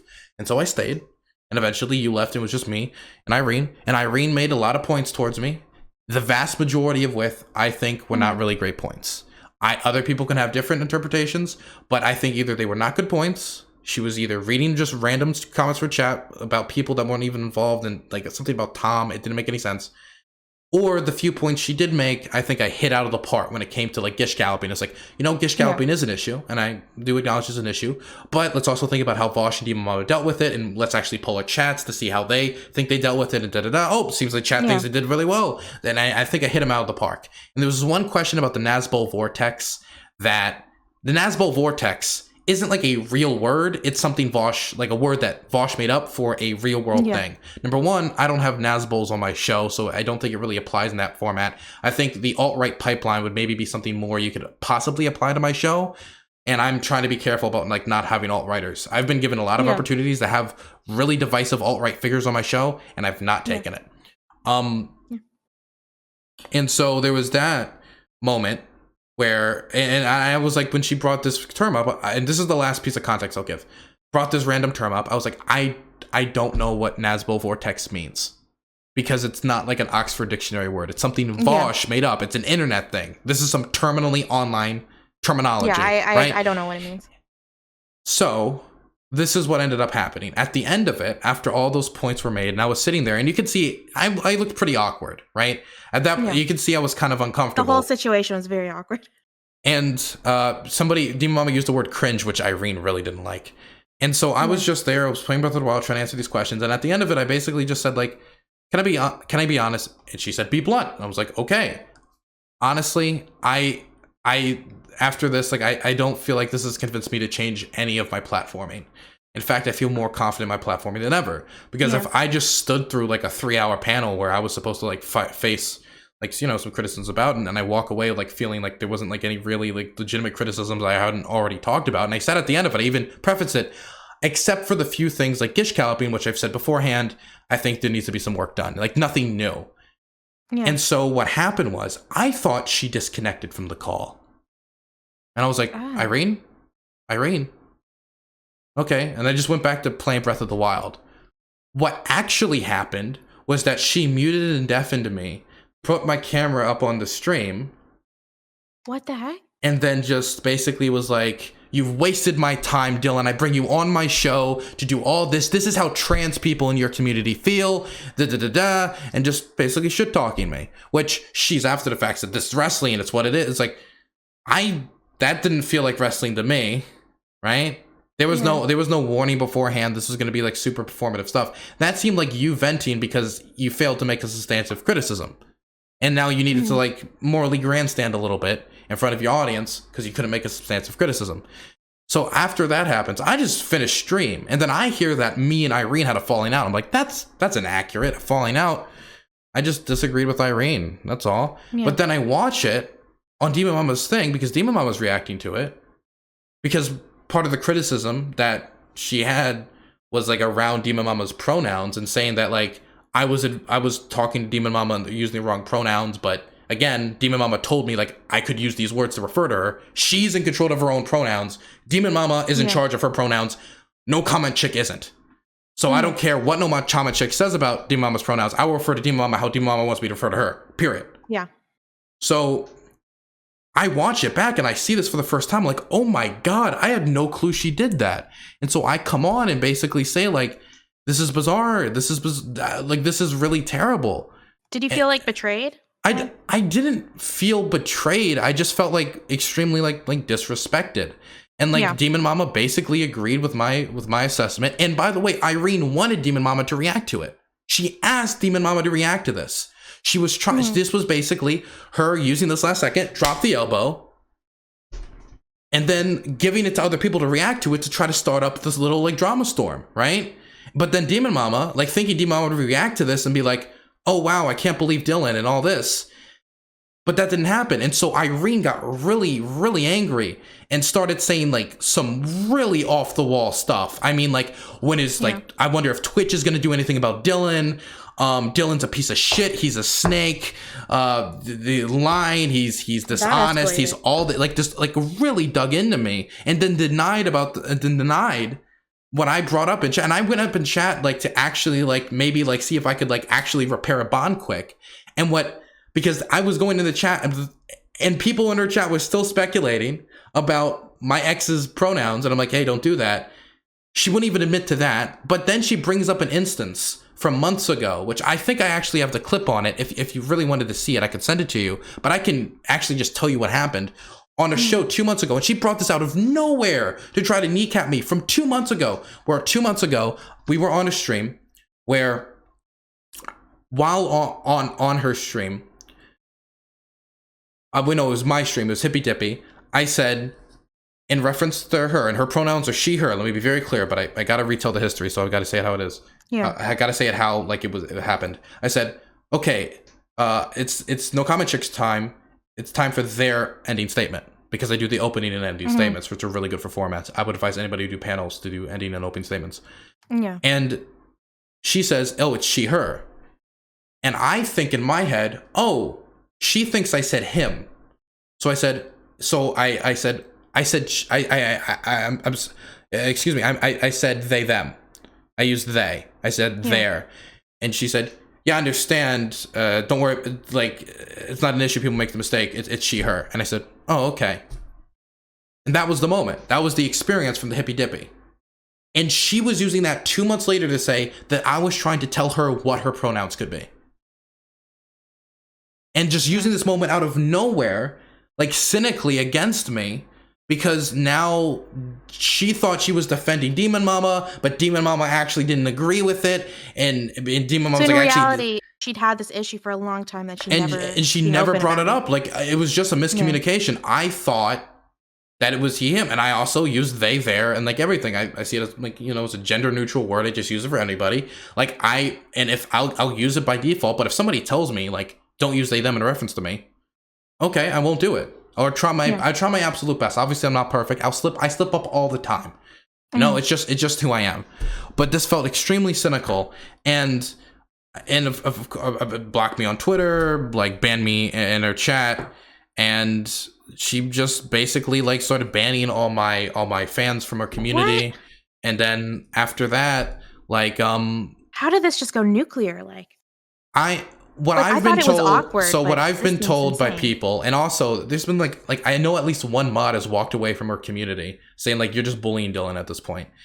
So so from my perspective, it feels like somebody who didn't get the like WrestleMania moment they were looking for, where they were going to dunk on me, didn't make any like really big criticisms, and so is now just projecting and getting really angry and throwing as much at me as possible to like make up for it. But I also know that this is 100% also just, and I'm being cynical about it, but just like she wants the drama farm, she wants attention, and a little bit by me talking about it, it's me giving her attention. But I said I would answer all the questions honestly.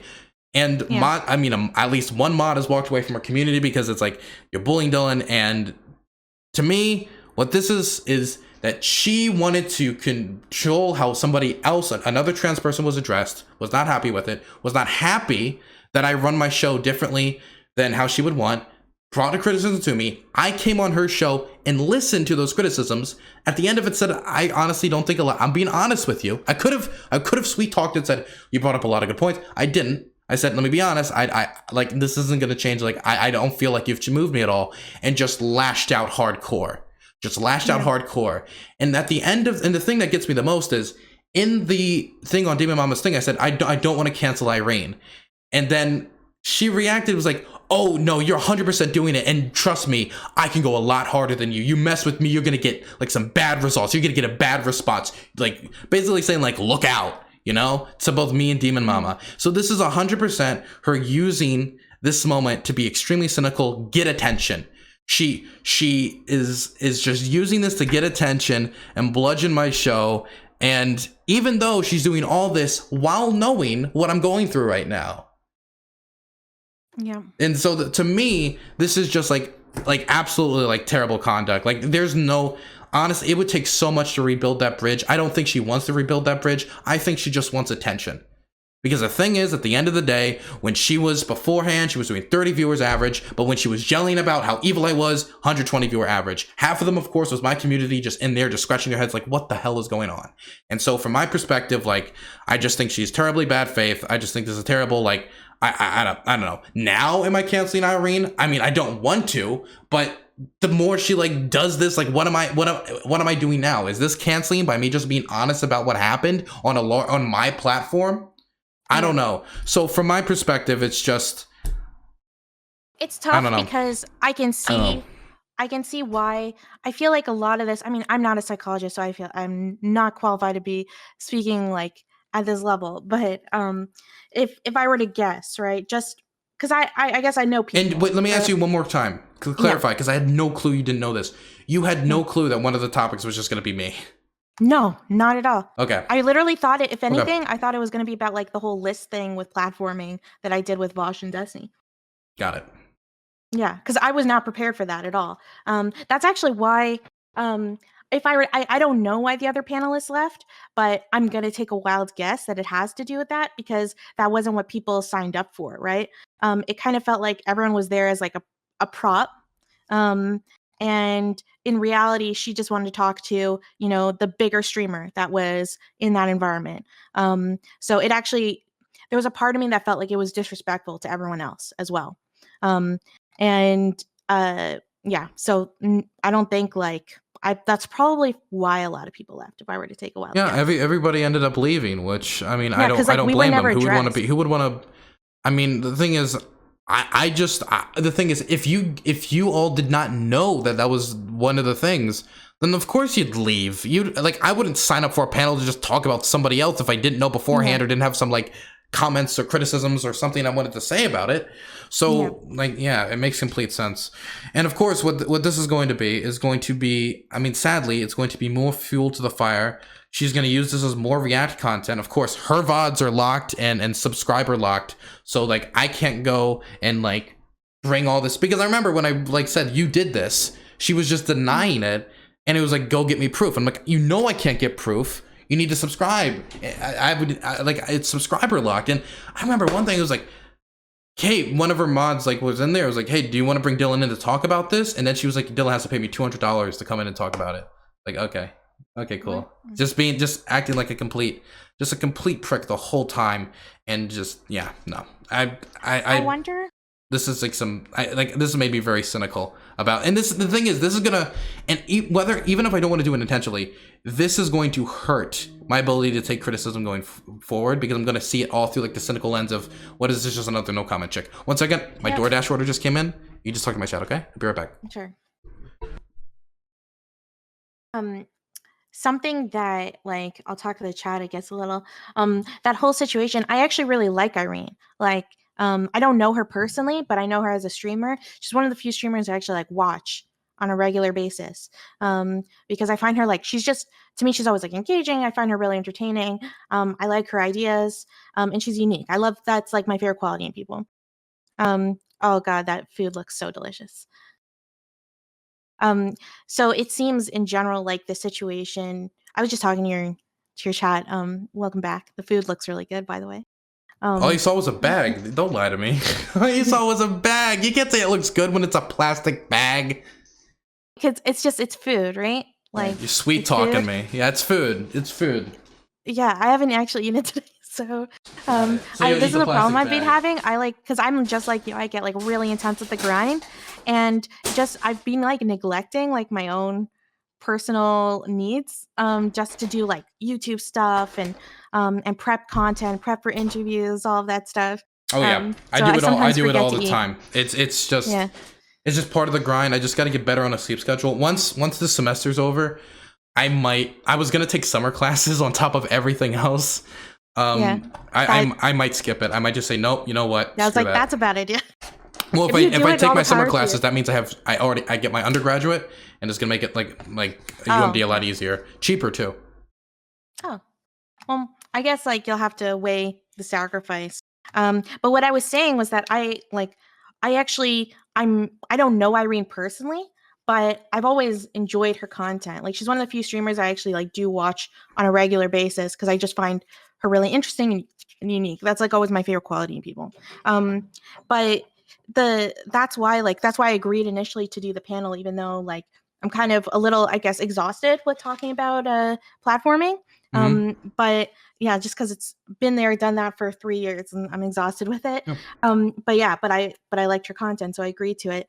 The I wonder if like a lot of this, if it doesn't need to blow up more than this, right? It really didn't. It really did Yeah, not. And I mean, maybe she thinks like I didn't have to go on Demon Mama show. Well, I don't think she had to do that thing where like brought my camera up and put it there and all that stuff. And there's a lot of stuff. I like the fact that I went on the panel in the first place, even though I'm dealing with all this stuff, and knowing that she and her chat speculated about my ex's pronouns. That like I was just trying to overlook it all. Just whatever. I'll just do the show. It's good content probably because yeah, yeah, it's good to like talking with people you disagree is like I can put debate in the title. yeah, And of course that's like good for that. And of course also I've been getting told by a lot of people I need to listen to criticism more. And I was like, okay, I'll do it. I'll do it live in front of everybody so I can't run away from it. Like on Twitter, if I just see a comment I don't like or can't respond to or don't have the answer for, I can just turn off my phone. Right? I can be like, yeah. I just didn't see the tweet. I can't do that if it's live. Yep. I just like I wonder if This all is just like a symptom, and this is just like my experience with conflict resolution and stuff. Running a Discord server because that's filled with conflict. Is like I wonder if this is just all like a symptom of that initial thing that happened months ago, right? Where she felt misgendered.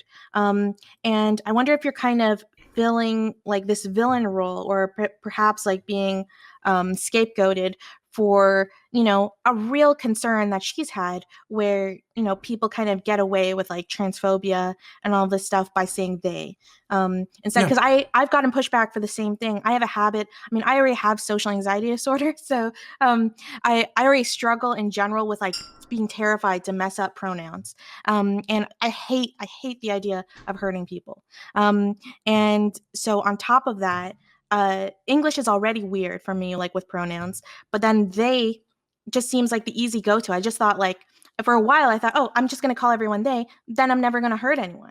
Um, and Then they found your this way cheat it's code. just, but then it turns out no, you can't do that, right? And I understand why you can't do that. So like I understand like why that can be hurtful because of that association. Um, so I just like wonder if this all just stems from that pain from that moment, and you've kind of just accidentally It, been the, like this scapegoat for if that. I think it's that, but I've also been told by people who are like in our community, and this is me being cynical, that like she Yeah. like straight up said that she's trying to run the drama circuit. She just straight up said to like her mods that she's trying to run the drama circuit, which 100% I think is like part of it, because even if you like, I do believe that there's 100% like dealing with transphobia can like build up Yeah. inside you, and you can like just want to throw it at something, but Mhm. the amount it was thrown at me, and the just the fervent, just off the rails reaction, just out of just not performing well on like one panel, like whatever, like I've been on a million panels that I haven't performed good on. It's is what it is. There Yeah. has to be like something else there, and I do think that could be part of it though, 100%, which is why I'm not like completely like she is the worst person on the planet and I'm gonna go on this quest and make Twitter threads or whatever. Yeah. The only reason I'm talking about it right now is because you brought it up. Really, I was told by Yep. everybody else, just don't talk about it, just ignore it, because you've given her what I Oh, want. I But apologize to those people. it's okay, it's okay. I couldn't. To me, I just couldn't not Sorry, bring it up, geek, love right? you. Yeah. I couldn't not bring it up, even though, like, you, on one hand, you don't want to contribute. You know that this whole drama circle, it's bad. But on the other hand, there's a reason why people care about this stuff, right? No, And this stuff is always a sign into who you are as a person, your value systems, and human relationships, right? Like, so there are some good reasons why we care about this stuff, even though if we acknowledge it's toxic yeah. in total. The thing is, what this is less a drama and just one person just behaving terribly, just absolutely terribly towards another streamer. And now this is where she's gonna pause, and Yeah. then he's gonna unpause and thinking like, well, actually that was Dylan, so I caught you. I know your game, no comment chick. Okay, I know how you do react content. Okay, we were chill. I watched your streams. I lurked. Okay, so but I lost my one view. I know it's a tragedy. Oh, and then there Well, was like this moment where I said, I can't pay the $200 to come on. I have like dental bills and stuff. Like I was have that stuff I like a gotta pay for. serious, And then she just that a serious responded like, comment? oh, but you have that Switch. And I'm like, you think I'm rich? I was homeless a month ago. Yeah. It's, Wow. it's like I the actual oppression Olympics attempt. It was like Yeah, who's the that's most why this poor? Who gets the W on being poorer? And I then almost like I wanna think that it comes from, like, a place of hurt and stuff, but yeah, with comments like that, I don't blame you for being upset and for being on, especially when it got really personal. It didn't need to get that personal. It shouldn't have A gotten that curd personal. is a curd. it didn't. And the thing that gets me is if she just wanted to run like a little like TV wrestling drama thing to get attention, she could have just DM'd me, Mhm. be like, hey, you want to start like a small fake like, little drama, like get attention? And I might even entertain the idea. Honestly, I like money. Who doesn't like money? I might entertain the idea. We should plan something behind the scenes, Dylan. 100%, Eris. I understand that you don't show your face because you're the CEO of Raytheon, correct? Well, you have long hair because you're actually really insecure, so fuck you. Yes, right? That was too Mhm. personal, That's how we do it? Eris. You went too far. Yeah, honestly, something that in general, people have had this like I ran CC, like, which is Calliopean Club, my server. Hmm. I ran that for 3 years, and I got not only did I get $0 from it, right, but it was like a financial loss leader. Like I Damn, was putting really? A more money in. Discord Yeah, server was a financial yeah. loss for you? Because like I was just constantly trying, because I'm just like you, I'm like competitive. I was always like looking at my competitors. I wanted to get more people in, more high quality stuff. Like sometimes I'd have to like pay for certain AMEs. Like I was really determined on this. And I really like believed in it like intensely. And the minute like I got into streaming to try to find a way for me to still keep CC free for everyone, and also find some kind of way to actually put food on my table, because it was unsustainable what I was doing before. I got like so much hate. Like I got so much hate about it. So I don't know. Yeah, people shaming you about money stuff really sucks. Oh yeah, Yeah, yeah, it really sucks. it is what it. Look, I'm just very blunt. Like, I need to feed myself. This is how I feed myself. Please support me. By the way, chat, a lot of you probably have primes just like tucked away somewhere. Okay, you could throw out the channel right now. I'd appreciate it. Any tier ones, any any donos. Oh God, I'm sorry. The poverty is making me choke. I'd appreciate any support. Don't choke. But if you don't want him to choke, please support me on my Of Patreon. course, the Patreon. I'm starting the Patreon soon for my YouTube. Are those lucrative? Are they good? Yeah, they're way better because it's harder to get people to support you on Patreon, but once they do, almost all of the money goes to you, right? Whereas That like is a lot Twitch, dope. Like, they take half of it, which if I yeah, like, oh my gosh, if if I got all of what I was getting in subs, like, I would be living like amazingly. But like, no, really Twitch cutting it in takes half so is much of it. nuts. It's not at all comparable to anything YouTube does. Yeah. No, like Patreon's actually really, really cool with that. So if you do want to support your favorite content creators, Patreon's often Yeah. like the best. If anyone's watching, Patreon's like the best way to do it if you want like the least amount of money to go to, big corporate empires Mm-hmm. and all of that stuff. I'm Yeah, doing it soon, if you really need help soon. with the Patreon, I can also help you out with that, because it's way, way better. Yeah, because when I do it, I'm also going to be able to do multiple daily uploads once I do the Patreon, because I can pay my Hmm. editor more. Yeah, that would be really, really cool. I've been like constantly like investing into my channel, because I do that same shit, right? Like shooting for the moon, just trying to take myself like super seriously. But honestly, like it's been really nice just seeing that people are actually willing to pay for my labor. I was like, wow, that's so Hey cool. Zonia, thanks for the 5 tier 1s as we go level 3 on this hype train. I appreciate it. Oh, nice! You're getting hype train. That's awesome. That is nice. That's very My nice of chat them. should learn something. I forgive them for being Twitch chatters. Oh yeah. Well, let's I guess we can move away from the money talk, right? Sure. To political activism. My chat's like being like nonstop. Like, this is the thing that people really love you about, is your political activism. So, could you tell me a little bit about? Oh, nice! I just got a sub. Thank you, Dennis. Could you tell me a little bit about what pushed you to actually stop just complaining about politics and actually like do something about it? Yeah, when my mom died was probably like the final straw for me. Like, the thing is, Wow, that's intense. like for me, it's like everything I do is in somewhat relation to my mom with the heroin and the drugs and all that. It is somewhat related to that past, because going through that, right? The last conversation I had with my mom was her scared she was going to lose her health insurance due to Trump. Oh my God. That was the last conversation I had with my mom before she died. And that is something that sticks with me. Like, the last conversation I had with my mom is about how she is scared she's going to lose her health insurance. That she was worried about it. Instead of like spending time with her family, instead of anything else, instead of like having a like being happy or not suffering, is my health insurance. It was around the time she was also homeless in DC.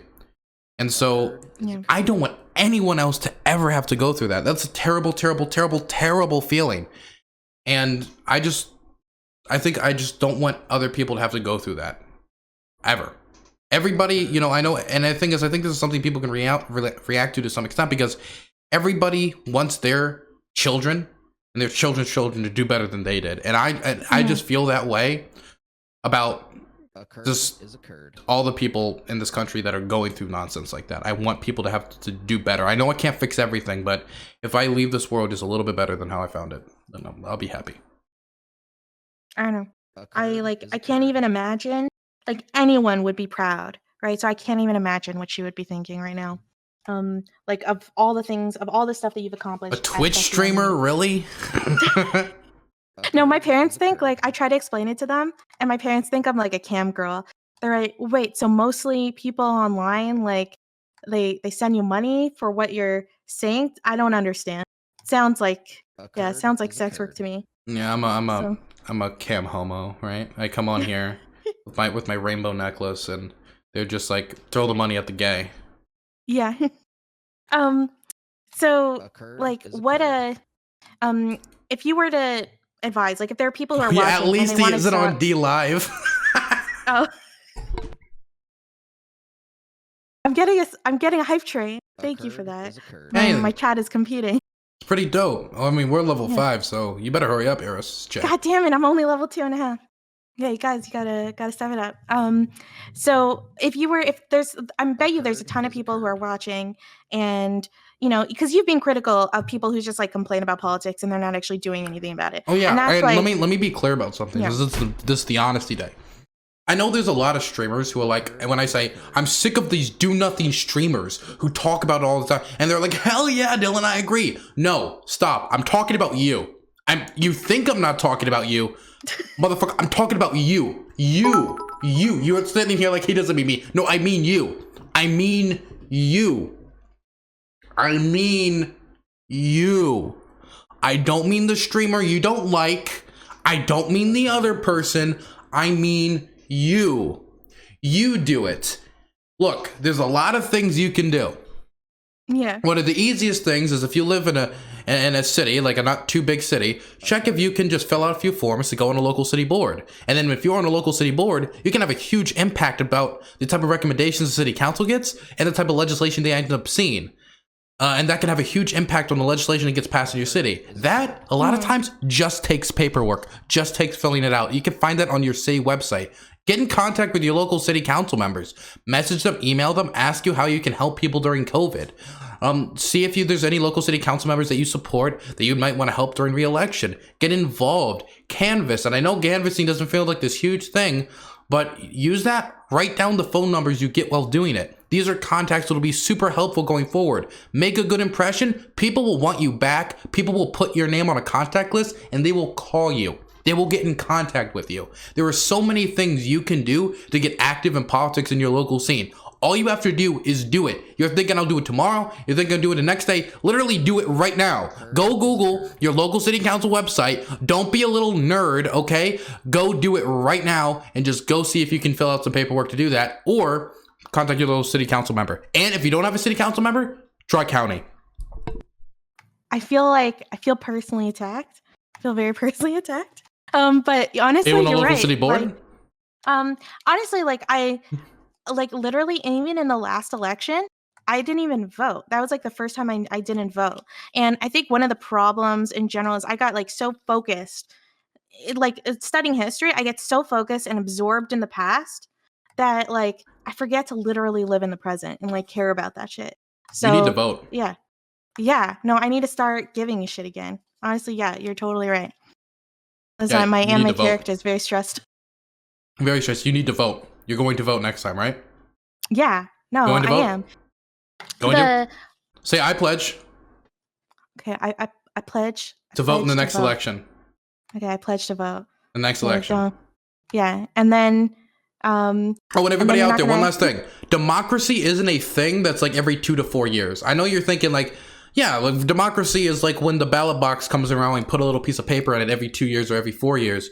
No, that's not how democracy is. Democracy is 365 days a year, 24/7. You can do it through a lot of things. One of the best American writers in American history, Henry David Thoreau, wrote Civil Disobedience.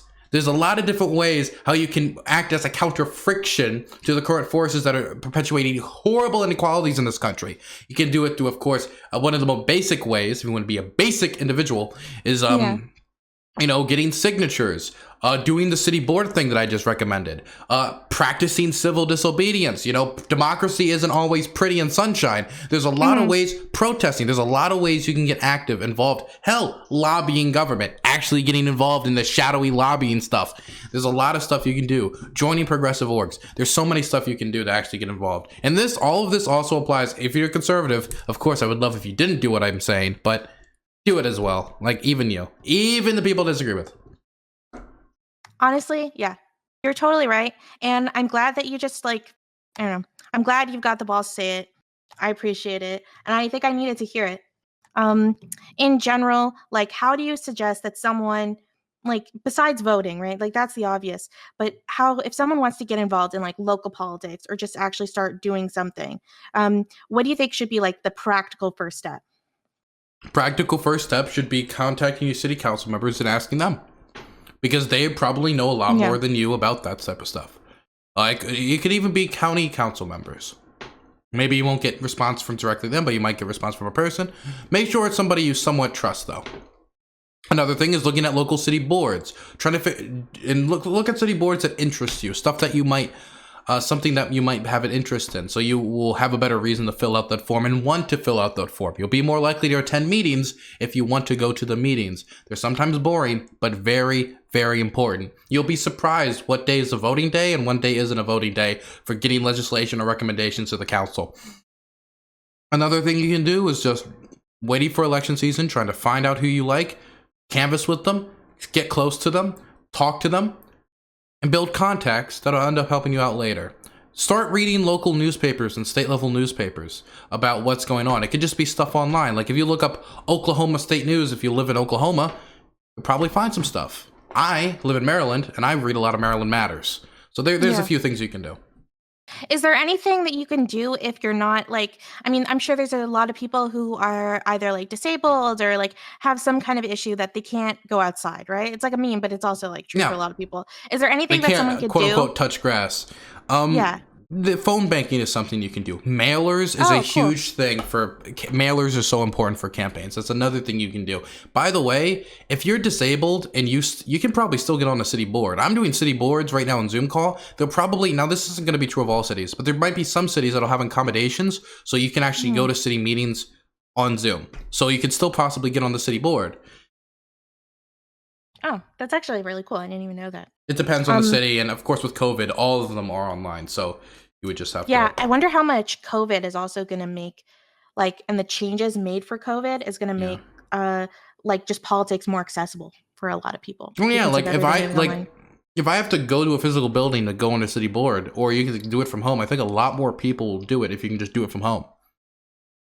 Well, yeah, I think that's really cool.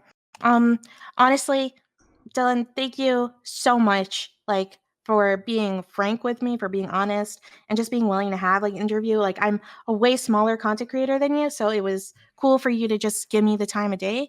And honestly, we spent most of this, I think, talking about your trauma and being a survivor. And you're incredibly brave. You're Thank you very much. And honestly, anyone else who's in this chat, or who's listening, everyone knows, everyone's appreciative of you speaking for those of us who are not comfortable speaking. And I can't even begin to imagine where you're going to be, in 6 months or, 10 years from now. I'm actually really excited to see, seeing your passionate stuff. It's literally inspirational. Thank you very much. And if you guys want to watch Dylan's content, if somehow you haven't, my mods are going to link Twitch.tv/Hasanabi. I'm the guy. I'm the guy with Dan Crenshaw 9/11. That's oopsie doopsie. You can find me there. And what times do you normally stream? For those who don't know. 6 p.m. EST to 12 p.m. EST. And I do not, because I've admired you behind the scenes for a long time, and so that's awesome. Thank you so much. Thanks so much. No problem. You have a blessed one, okay? You too. Bye.